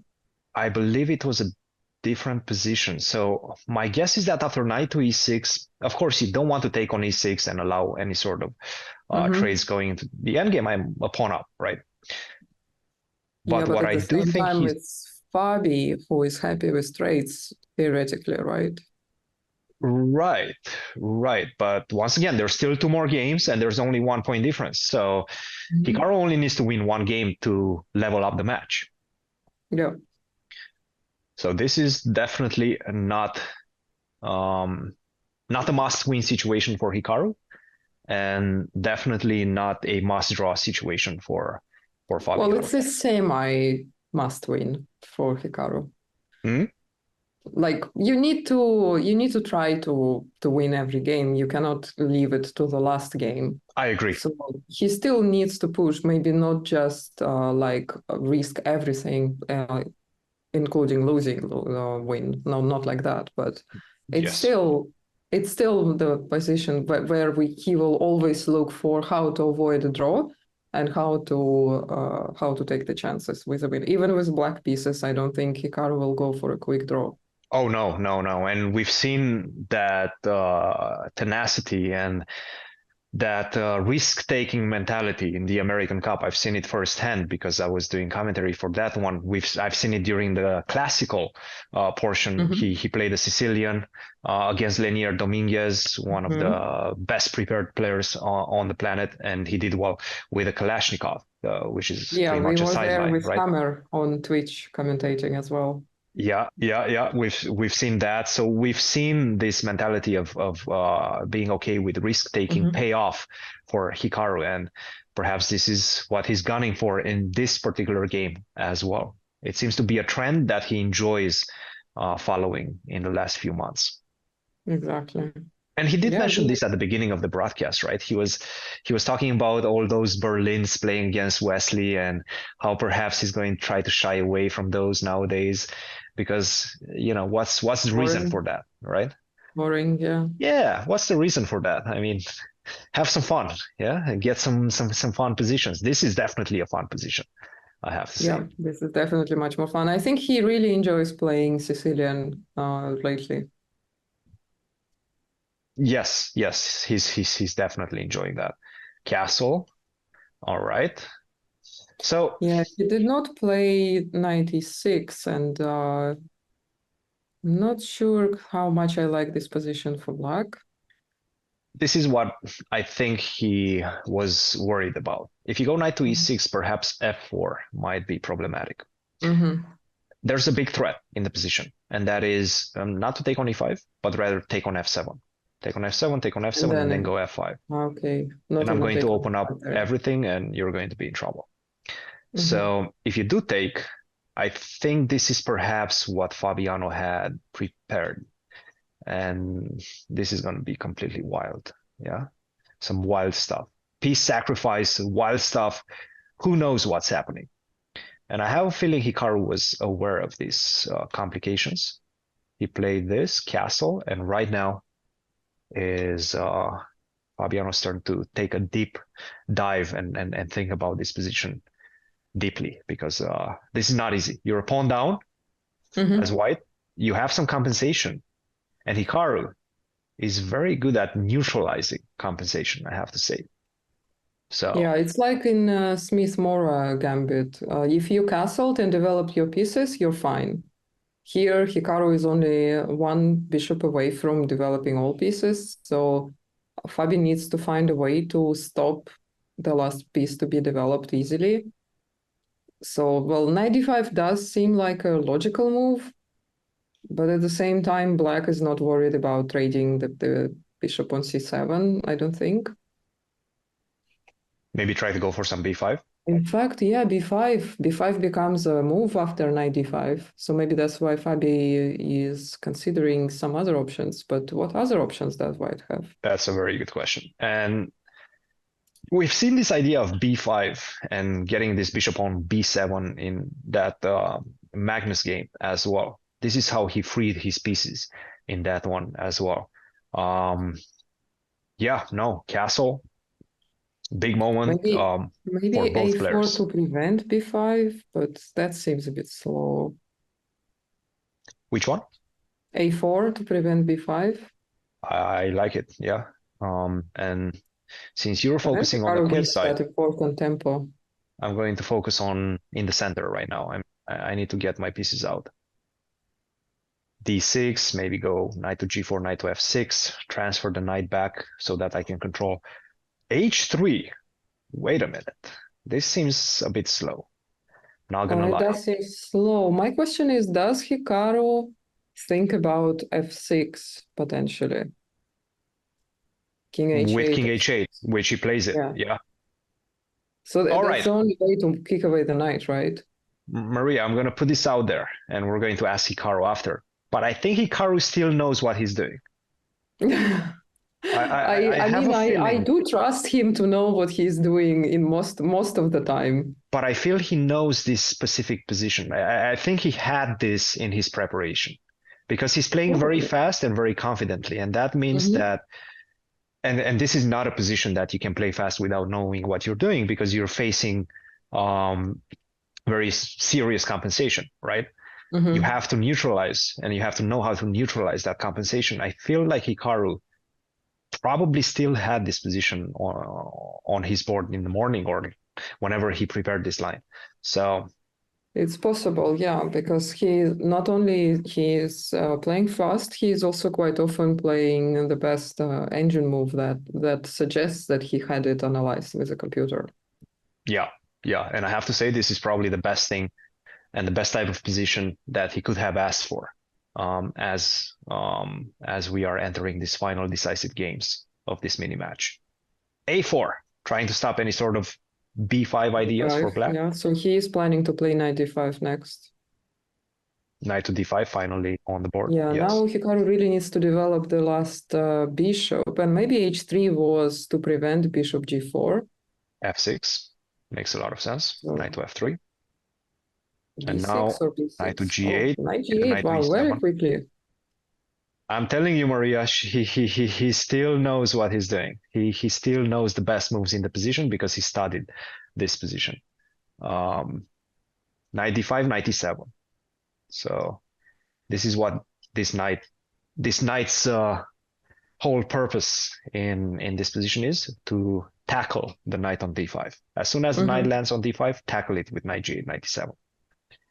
We're seeing that. We're seeing that right now develop. All right, so what will Fabi do? I wonder if Fabi somewhat familiar with this position. Yes. He was also quite often very well prepared. I can guarantee you he's had this type of situations on the board as well. This is a battle between two very prepared players. I have to say. But the way I look at the position is black is a pawn up. I understand. You have technical compensation, you have strategical compensation, because you have control of this d5 square and the d file as well. But is that enough for an advantage, or is that enough only to have an equal position as white? What do you think, Maria? Yeah, so after Fabi plays c3, it's likely that it's going to be, well, somewhat equal and maybe not as double-edged as the previous game. But at the same time, I do start liking the position of Hikaru more and more here. Yeah, I mean, I like his pawn structure a lot. Yeah. This bishop doesn't agree with you or with the pawn structure, the bishop on c7. But outside of that, everything looks good. I agree. But I have a feeling that Hikaru at some point might push f5. I think that's exactly what he's getting ready to do. Yeah. I think this position has a lot of potential for black, while with white I cannot find the plan very clearly, and that means for Fabi it will be a lot of time burning again. Yeah, and we can see that reflected on the clock. And just see simply from a human point of view, this probably is better for black, this situation. Yeah, from a practical perspective, I tend to agree with you. A pawn is a pawn. That's it. Look, it's not a pretty pawn. I'll tell you that. This pawn on d6 is not looking great, but it's extra. It's an extra pawn. Whenever you play f5, this pawn on e5 is going to have a guardian. This pawn on c5, once you start picking at my structure, is going to have a guardian.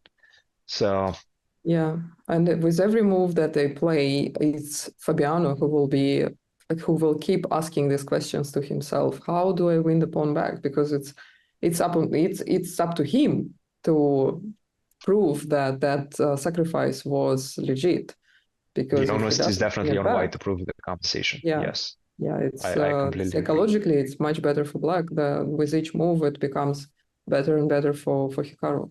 And that's a very good point, psychologically as well. Yes, as you get down on time and you don't see a way to break through, you don't see a way to make your compensation work, it gets more and more tense. And whenever you get tense as a player, you tend to make mistakes.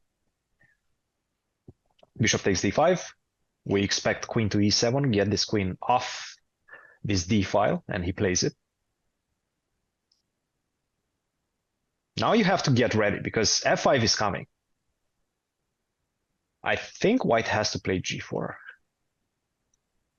If you allow me to play f5, I mean, yeah, g4 might be the best move for Fabi. You might have to play it because I mean, if you. But Yeah, but I now don't f5. feel like he's gonna play it No, he because played at the queen same c4. time, I think he is looking at the queen side. Some He played ideas queen with c4. a5 and so on. Yeah, queen c4 is on the, I mean, you have to play f5 might happen. Yeah, that's the moment for Hikaru. There's nothing else that you can do right now. I'm actually kind of Nothing else. Plus, it just looks great. It's an extra pawn. He's opening up the f file, and he's also up on the clock, which means Fabi will be deeping even more. yeah.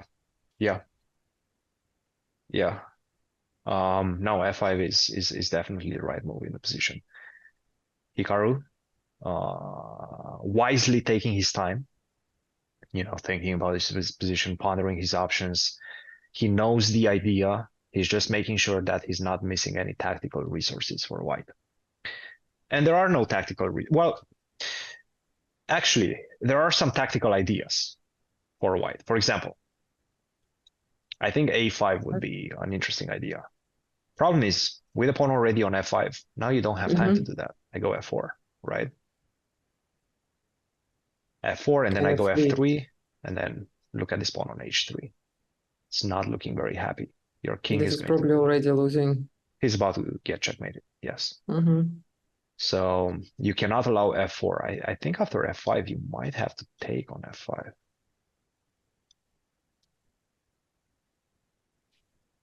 Yeah, I think you have to take on f5. But then, again, where's your compensation, right? f5 is on the board. Taking on f5 doesn't inspire a lot of confidence for white. No. Just allowing this bishop to get out like that. Maybe f3 to prevent f3 after f4 for black? Yes. But then then it's I of can course easy continue, for us right? to say. Continue, and what if I just try to close things? Close shop. He took on f5, by the way. Oh, wow. Ballsy decision? That is a ballsy decision, I have to say. Take on f5, bishop takes f5. He has to continue with a5. He wants a5. That's why he wanted to win a tempo and play a5. And if you don't play Oh, okay. I was just about to say that if you don't play a5, then you have nothing, and then he plays something completely different. Yeah, I gave a lot of credit to Fabi, but at the same time, it's easy to throw his pawns around on the board for me. It's not our pawns. It's not our pawns. It's easy to lose. It's not our pawns. Yeah, not our pieces. Rook to a2 makes some sense. So if you think about it, there's going to be some pressure on the f file. This rook defends this f2 pawn. This rook is ready to go to d2, double up on d file and put some pressure on the d6 pawn. So rook to a2 is, let's say, a slower move, but it definitely, from a strategical point of view, makes a lot of sense. Mm-hmm. And perhaps what white is saying is that, okay, look, you won the opening battle, you're a pawn up, but now you have to do something with that pawn. So how do you make use of this extra pawn? It's still not that easy. No, especially with that domination over the light squares that Fabi acquired. Yes. This queen on c4 coupled with the bishop on d5. Yeah, it's really hard to... Well, e4 comes to mind. Okay, yes. That's because I want to get more space and bring the queen to e5 and maybe double the rooks on the f file, something like that. I don't know. Of course, I'm opening up the dark squares, but at the same time, the bishop on d5 becomes cut off from the defense of a king. Okay, he plays bishop c8. He wants to trade off this bishop. Via b7? Yeah, perhaps that's his idea. a5? No, still not. I'm wondering if Fabi is even planning to play a5 at all. Not anymore. Once the rook is off the a file, then a5 doesn't have as much impact in the position. That's good news for Hikaru. Yes, because at least to my eyes, a5 looked very dangerous. But Fabi, for whatever reason, seems to have shied away from those ideas. And thank you, thanks for Cheeseburger TV, by the way, for the host. thanks for the host. Yeah. Welcome everybody. Just to give an update, we're covering Hikaru's match against Fabiano. Right now, the score is 1.5 to 1/2 for Fabiano. We're entering the last 2 games, is best out of 4. So whoever reaches 2.5 points first wins the match. If it goes 2-2, then we go straight into an Armageddon game. That's the current situation that we have right now. And the winner of the match will win a spot in the grand final of the Champions Chess Tour. That's so right. That's something to fight for. Oh, huge opportunity for all these players.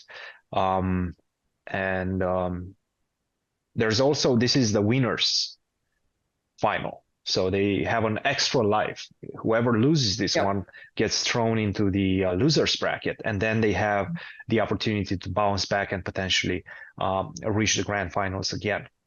But I'm wrong about immediately. You don't immediately get the spot. You need to win this entire leg of the Champions Chess Tour. Yes.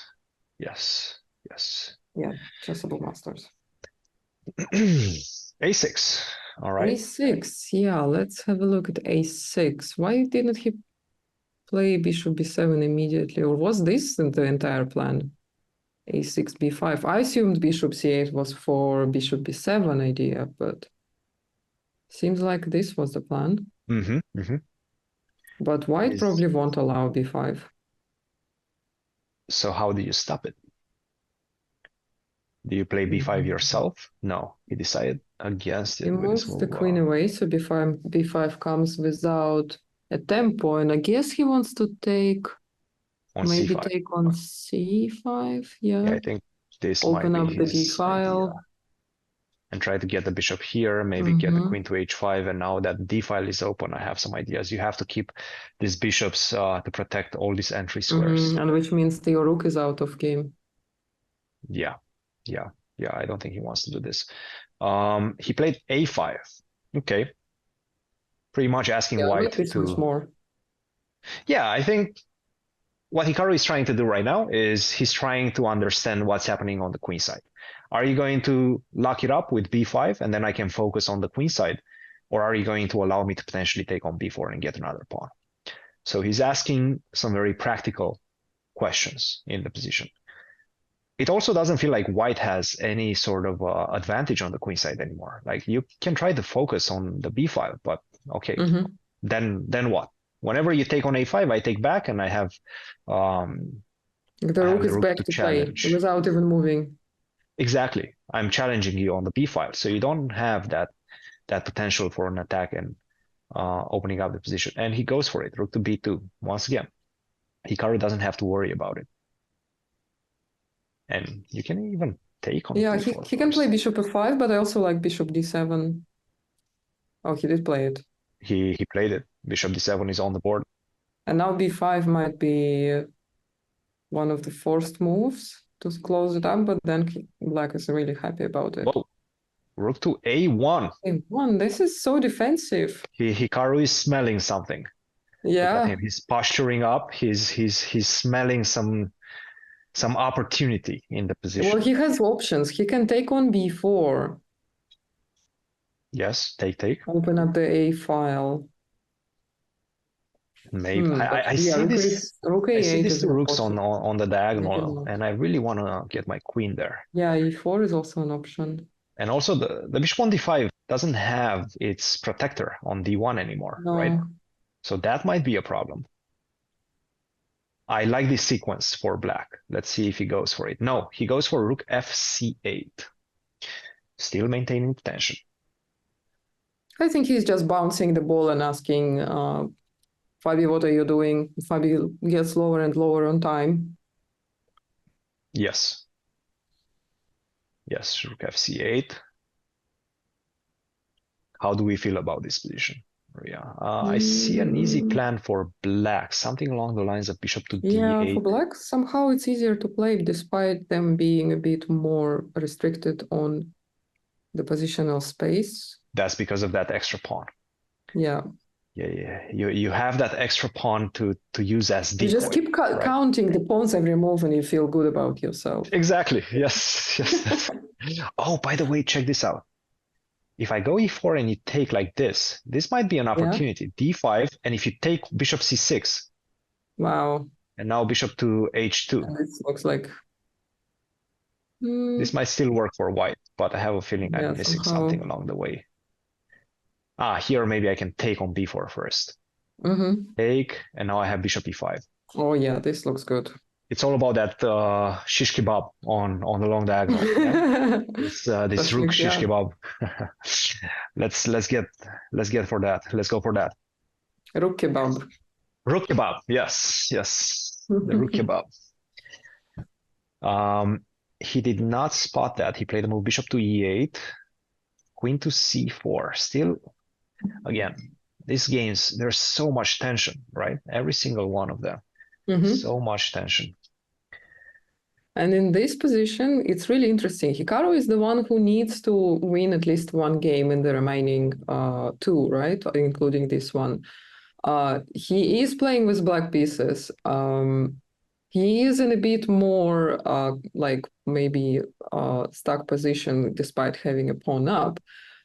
But he is not under any pressure because he is better on time. He has easy position to play. And he is just asking every move. He is asking the question to Fabi, how do you win the pawn back? And where is your compensation? And so even though the evaluation keeps saying 0-0-0 for each single line, to me, the position keeps looking better and better for black because of the time and because of the this slowly inevitably coming up endgame where Hikaru will be simply better. And a pawn up. Yes. By the way, is this a move? It's probably not, but b5. That's a trap. That's a trap right there. So you don't want to take on a4 because my idea was obviously if you take on a4, take on a4 with the rook, then I go b5. That's going to be... He plays b5 himself. I like it. That's a good decision. That is a good decision. Rook takes b5. And now at least everything is going to be vacuumed off the board on the queen side. But like the vacuumed means Hikaru still has a pawn up. He's still a pawn up. The endgame is shaping up, and he's also getting open files and diagonals for his bishops. Yes. By the way, down on time, both players down to 2 minutes 30 seconds for Fabiano, 2 minutes 51 seconds for Hikaru. Very close, very, very close. And we anticipated that. This is such a close match. Every single game full of tension, very, very close. And it goes down to the wire, goes down to the last few seconds. Those critical decisions in those last few seconds are what's going to separate these two players. Yeah, and Fabi just burned half a minute for this. He's thinking what to do. It's not an easy position. Hikaru is asking the right questions. Position, but if he will be playing like that, he will soon end up in a time scramble. Don't drop the rook on c8. Don't forget about the rook on c8. No, but Hikaru is very good at taking opponent's time for himself and using it. He's laughing. Why is he laughing? Why is Hikaru laughing? What is he spotting? He's spotting something. No. Maybe he almost blundered. That's a good point. Maybe he was ready to take on b4. And then he realized, no, he plays the rook b8. But he also was laughing before the start of the game. Now, this is an interesting moment because Fabiano can repeat the moves. Once again, given the time situation, he might go for it. I think and Hikaru is upset about that. He realizes that he gave away this opportunity for Fabi to repeat the moves, and he doesn't like it. He doesn't want to see a draw. There now, even on time. Even on time right now. And white still has much stronger bishops and more potential in the position. Yes, so if you want to get out of this repetition, Oh you're yeah, you going will to have to give go some concessions.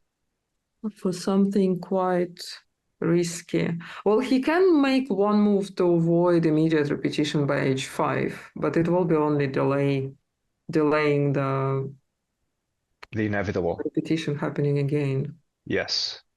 And then Fabi might not even take the repetition. Problem is Hikaru right now drops down to his last minute and 20 seconds against 2 minutes. Big decision. Will Yeah, he take this the is repetition? always Will tricky. he? Hmm? But it's very He's still risky to thinking. do that because It it's not is. guaranteed that your opponent will still take a draw. It is. It is very risky. And Because he they only goes had for one it. repetition. He's like, no, I'm not taking the repetition. I'm trying to win this game. I feel like I have a great opportunity, but according to Yeah, the but he engines just that burned list, 1 minute. This is so risky. It's like all that's in. that's the We big were problem. talking that he's not gonna go all in this game because he still has one with white pieces, but I think he's going all in. He's going all in right now. Will it pay off? Will this gamble pay off? Is the question. A4, B5. Now this pawn on the A file is kind of seizured from its defenders. Bishop to F7. He's trying to get this pawn down to A3 and A2. White Follow has up. such a strong move here. Queen to C4. Yeah, and he does it. Oh, this He does it. There's a he lot of cannot pressure break on the the light queens squares. easily. And that queen on d5 is gonna be a monster.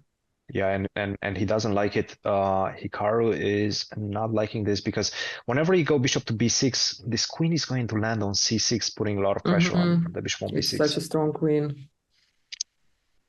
Tough situation right now. A3, rook to b3. I think he just realized that he blundered this queen c4, I think, the resource. Yeah. Yeah, look, this was a difficult decision. He had the draw in his hand, but he just felt like he needs to push for a win. Maybe he wasn't ready to be in a must-win situation going into the last round. He felt this was his opportunity right now. A2. I like how engine says c4 is a blunder. I don't see how is it a blunder. Yeah, of course it's not. So it's a normal move, completely normal move. Unfortunately, there is no counter chances for black here. I don't want to be pessimistic, but yeah, now from a practical perspective, it's still not that easy. You have to make some decisions as white. Like queen takes g8. I don't think this is good. I don't think this is good because you have d5. This might save Hikaru, and this might actually push the match into the final round. Oh wow. This might actually save Hikaru after the move d5. I think Hikaru is back into this game. I don't think this is over. Take on b5, and I have some ideas with e4. Be careful. I mean, some checkmates on the back rank are coming. Okay, that's fine. Bishop to b8. Perhaps this is the move that Fabiano missed. You can take on c5, and you can, obviously but then they just trade. That's a draw. Yeah, that's going to be a 4 versus 3 situation. Both of these players are very technical, and they will be able to equalize with no problems. Well, Hikaru is going to be able to equalize. If you go d6, then I go king to f7, and I catch the pawn d7 right on time to go king to e7. Yeah, no, I think he might have saved this. I think Hikaru might have saved this. Oh, Hikaru doesn't even consider taking the bishop. He just plays king immediately. Yeah, because I think you're still going to lose that pawn. So I think he's still hoping for winning chances, to be honest. You think so? I think so. He's better on time. And Fabi, I think Fabi is feeling shaken up after giving up that very promising position. Yes. And by keeping the pieces on the board, Hikaru still has chances. I mean, how Fabi just blundered a piece in one move in the previous game. There are some chances. Yeah. There's definitely some practical chances in the position. Bishop A. Whoa. He's using the same idea as in the I'm not sure about that again. move. Yeah, I'm not sure. No, you know why? No, rook f8 is a mate. No, Hikaru. Oh no, Rook Jesus. F8 is a mate. Oh no. Whoa. Hikaru forgot about the fact that once he plays h5, this g6 square, man, that's a rough end to this match. And yeah, he tried all the way until the end. This was the key about this match. Hikaru And was really trying to make he's something. laughing so He's laughing. He's still laughing. Yes. he's laughing so much. He didn't see it until it happened. Oh my God. Wow. Wow. That Hikaru true for content. I think that was pure content right there. That was quite a content, yeah. Yeah. No, I mean, look, he had some good opportunities along the way. For example, even here, rook to b1 followed by e4. That was an option to keep the game going, but he took his chances, and yeah, the gamble just didn't pay off this time. Exactly. Chat immediately feels better about themselves. They have a chance if Hikaru can blunder a checkmate in one move. And I think Hikaru We just all joined. have chances, yeah. Has Hikaru just joined us? Hikaru, can you hear What's us? up, you guys? Hi. Hey, Hikaru. Yeah. Crazy final moments of that match. You were trying to win all the way until the end, it seems like. No, I mean I don't even know what I'm supposed to say because again, I mean this match was very similar to day one. I mean both of us made a lot of really bad moves. I mean there's something ironic though in the fact that I mean I was completely winning this first game. I played this whole G5 idea and I was probably winning at some point, and then of course the time that I get the winning position I mess it up. Times I have the bad positions I magically save them or win them. I mean, that game was bad. Second game, we both also, I mean, I played the opening fine, and then I made a horrible blunder. And of course, Fabiano should have won that game. And then he blundered, but my position was so bad that game was also a draw. And then, I mean, this third game, I was just up a pawn for nothing, but I was trying really hard to win. And at some point, I mean, I just got really, really careless. And I think you had some opportunities. Perhaps you missed this idea of bishop d5, bishop to c4, just blackmail you with the repetition. Well, yeah, I mean, somewhere around here, I thought I had chances, but yeah, I should just make the repetition and play game 4. But at this point already, I figured, I mean, there's no reason not to try because I am up a pawn. And it's better if you're in the situation where you're like kind of low on time and you just play the game versus like versus worrying about like what you can do with the white piece in game 4. And I mean. Yeah, but I mean, if you go back to the opening, it was ridiculous too, because basically when I played bishop b7, I mean, this is so ridiculous. I can also just trade and go d6 and get the same position with a lot more tempo. Like if instead of playing bishop b7. Yes. Yeah, because I'm saying like once he went bishop b3, I realized that like somehow everything's coming off on d5, and then I realized that I should have just taken and put the bishop on the other diagonal, and then I had to make some like random moves to get back into it. So keep the bishop on the board, yeah, and just take. Well, no, I just mean if I play this position with knight d5, rook b8, and d6, I assume that I have a lot more tempo than in the game. I could be wrong, obviously. But I mean, again, I'm not saying it's anything special. The show goes on, but it's definitely better than what I did. I mean, what I did in the game was horrible. But you know, it was just it was a day where I played badly, and it's a shame because I mean, Fabiano was nowhere near his best either today. I mean, he made a lot of very bad moves as well. So it's just a shame that, you know, a day when Fabiano wasn't his best, I was also not at my best. And, you know, it's unfortunate. But also, I mean, the reason I know that I was lights out is because, of course, rook f8 was checkmate. But, you know, even before I played h5, I was very, very close to playing bishop f4, just hanging rook f8 anyway.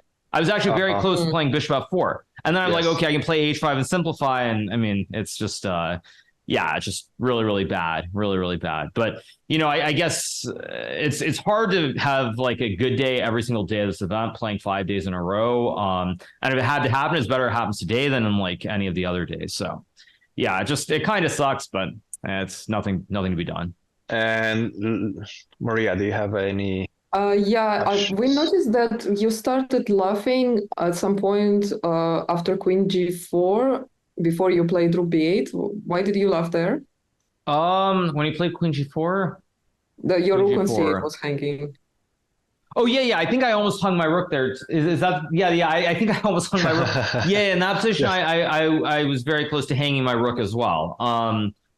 No, I mean the whole thing was just, I mean, terrible. Like, It's just a day of blunders.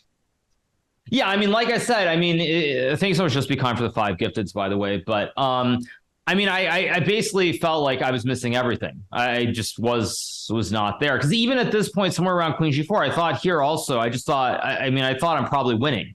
But I mean, even if I get the pawn to A4, it's still, there's almost no way that I can win. So yeah, it was just very, very bad. But at least I have a chance tomorrow against Magnus to try and come back, and we'll see how it goes.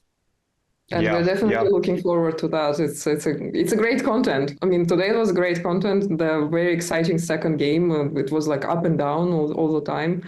And I think I agree with most of chatters. It was practically the best decision for you, what you did, to avoid the repetition, to continue playing. I mean, even in the second game, when Fabi was almost promoting his pawn, you had chances to win on time. Yeah, I mean, basically, I mean, it's kind of fitting, because I also said something when I joined you guys earlier, and I said that when you're having a good day, when you have a good day and you get low and you have a big time advantage, and your opponent's very low on time, how you react in those moments is a sign of whether you're playing well or not. And in every single game, for some reason, instead of trying to actually think and do something, I was just thinking about the clock. I was just thinking about the clock the whole time, and yeah, it was just, I mean, it was very clear. I mean, the way that I hung mate and won at the end, I mean, it's just says it all. I mean, that really just says it all. And actually, I don't think you're playing Magnus tomorrow, because Magnus still has to play with Levon in the losers bracket final. So whoever wins, but I have to play after, right? Whoever wins that one, you're playing the winner of that one. I mean, but like, I mean, okay. I mean, you just see the future, guys. no, but I mean, it's not so much that. It's that, I mean, if you look at the quality of the play, I mean, I'm not saying Magnus was fabulous today, but Levon should have lost this match to Artemiev. If Artemiev had moved quicker in the Armageddon game, he would have lost this game. I mean, if he had positioning against anybody who was a blitz specialist, he would have lost that. So, I mean, I mean, I guess Magnus, I mean, of course, if Magnus has another bad day, he could lose. But I really would be surprised if Magnus does lose. And I think you're going to play after that match immediately. Do you feel like the energy levels, maybe Magnus being tired, if he plays a long match against Aronian, will play a part? I mean, it's maximum of 3 games. Like, if it was 4 games in Armageddon, sure. But I mean, it's 2 rapid games in a blitz game. I mean, if you're tired after 3 games, I mean, I don't know what to say, honestly. Well, of course, like, you as a streamer, you can play like 100 games in one. No, day. but I mean, no, but like if it was 4 game matches, I would understand. Like if it's a series 4 rapid games, and then you have like Armageddon, you can definitely be tired. There are times for swings and everything else. But when it's just 2 games, I don't think either player is going to be super tired. So I don't think that's going to play a role. I mean, if I think there's one thing I would say though about this applies to both of us, not just today, is that it feels like the format. I mean, I know they're doing this for Norwegian TV at the end of the day, but it feels like the format, you don't really know when you're playing, and it's very hard to get a flow. Because, for example, they told us yesterday to be ready at like 11:15, and then I think the match started like 12:30. Today was kind of the same thing. I think when you don't have a set time, it's very. I find it hard to get into the flow. It's kind of difficult to get going. I guess you could say. I mean, so that is the one thing I would say that I think they should kind of change. Is I think it should just be like you have a set time, you start, and that's that. Like you're ready, you're ready to play at X time, and you go from there. Because I do feel like I know that I've won the match, so it's going to sound like today is of course the day I bring it up when I lost the match. People are going to assume that I'm just like in some kind of bad mood. But I think it's more that it's just even the other couple days, I just feel like it's hard to get into the flow from the start. It's very difficult. So yeah, I mean it is what it is, but I do wish that was perhaps the one change. But overall, I mean it's been good. As I said before, I guarantee top 3. That is really the only thing that matters at the end of the day, because there's one goal, which is get into the final the final tour event, which I think is something like 6 or 8 people qualify for. And so, yeah, I mean, I have nothing to lose, obviously. It's frustrating to lose. I mean, lose like this, as I said, but that's life. That's life. And again, I could have lost probably any of the other days. So, like to lose here, it's like the glass half full, or whatever that saying is. Yeah. Yeah, and I think I do agree. It's better to have one bad day where everything goes wrong, but then you just get it out of the system and you get back stronger, and this just doesn't happen anymore.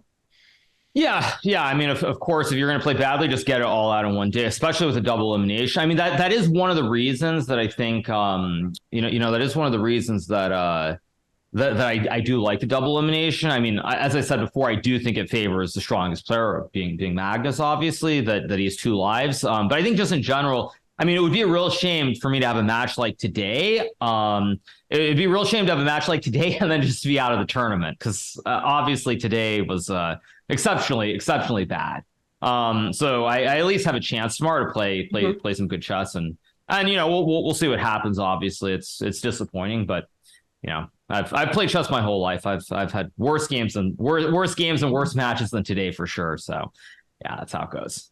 Big match tomorrow, either against Lev or probably. Yeah, Magnus. I mean, again, like I said, it's not as though Lev can't win the match, but I do feel like if Magnus is going to lose, it's going to be self-inflicted, certainly. So that's who I'll be. That's who I assume I'm playing. If I play Lev, that's great too. I mean, doesn't really change anything specifically.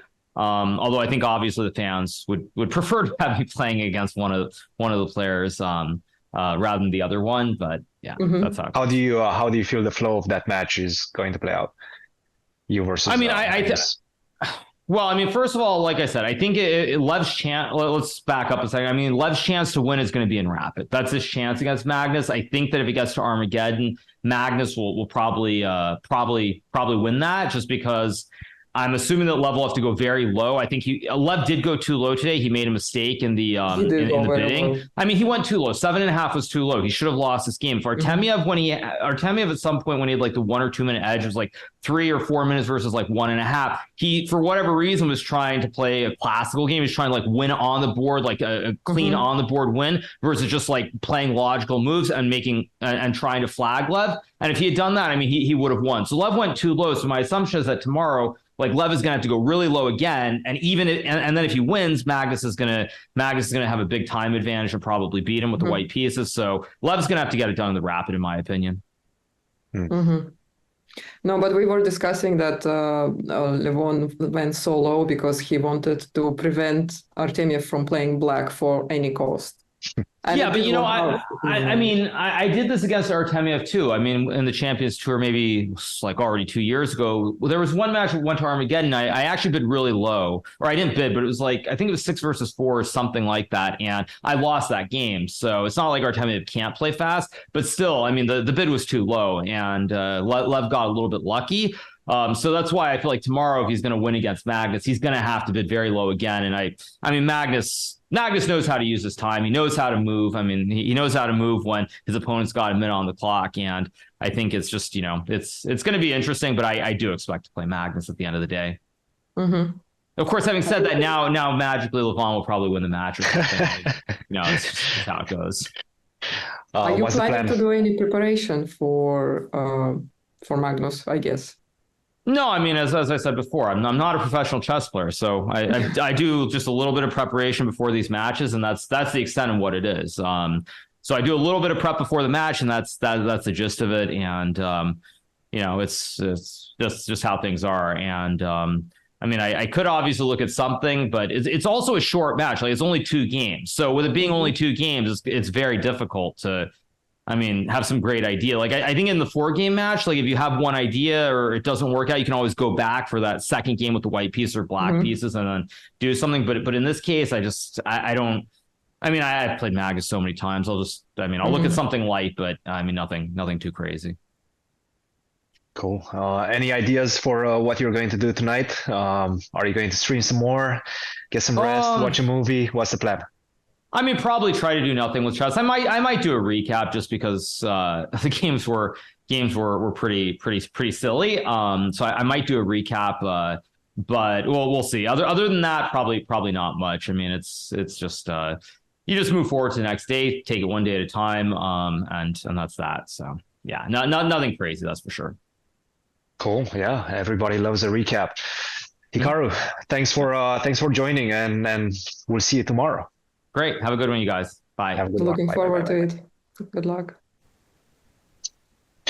All right, Maria, that was an exciting match. A lot of back and forth between these two players, as Hikaru did mention it didn't feel like they were either of them was in their best shape, but at the same time they still produced tremendous moves along the way. I have to say I'm excited about tomorrow's match. I mean, whoever he's going to play, I'm very excited to call the action. Exactly. Either whether it's Levon or Magnus, I'm really excited for tomorrow. Excited to be here again tomorrow commentating with you. Someone mentioned, we did not see that interview obviously, but that Fabi said Hikaru used a bad line in the opening. I don't think I agree with that because I would assume he was talking about this final game, right? This E5 idea. yeah, but I mean, it was even until like mistakes that came very, very late in the game. So I'm not sure if I agree with that assessment, but maybe there is something specific Fabi meant. I feel his idea was that probably looking at it with an engine, it says that white is better, sure. But if you don't look at it with an engine, and if you play a practical game of chess with low time control, then you're going to make mistakes, and they're going to show in the eval as well. So objectively, I think he was thinking about this idea as a suspicious idea, nevertheless. As like better not in a specific game, this specific game, but that generally black should not go for that. But like, oh sure, yes, maybe in a classical game, and maybe Hikaru for classical wouldn't game, I agree that Hikaru would not go for that line in a classical game, not in any against anyone. Yeah. No, exciting games all around, and tomorrow we have some more planned out for you. So I'm excited, and I will see everybody and you, Maria, tomorrow. Thank you, Cristian. It was a pleasure, and that was really exciting to be on Kick for the first time. Really enjoyed it. Wonderful chat, and see you tomorrow, guys.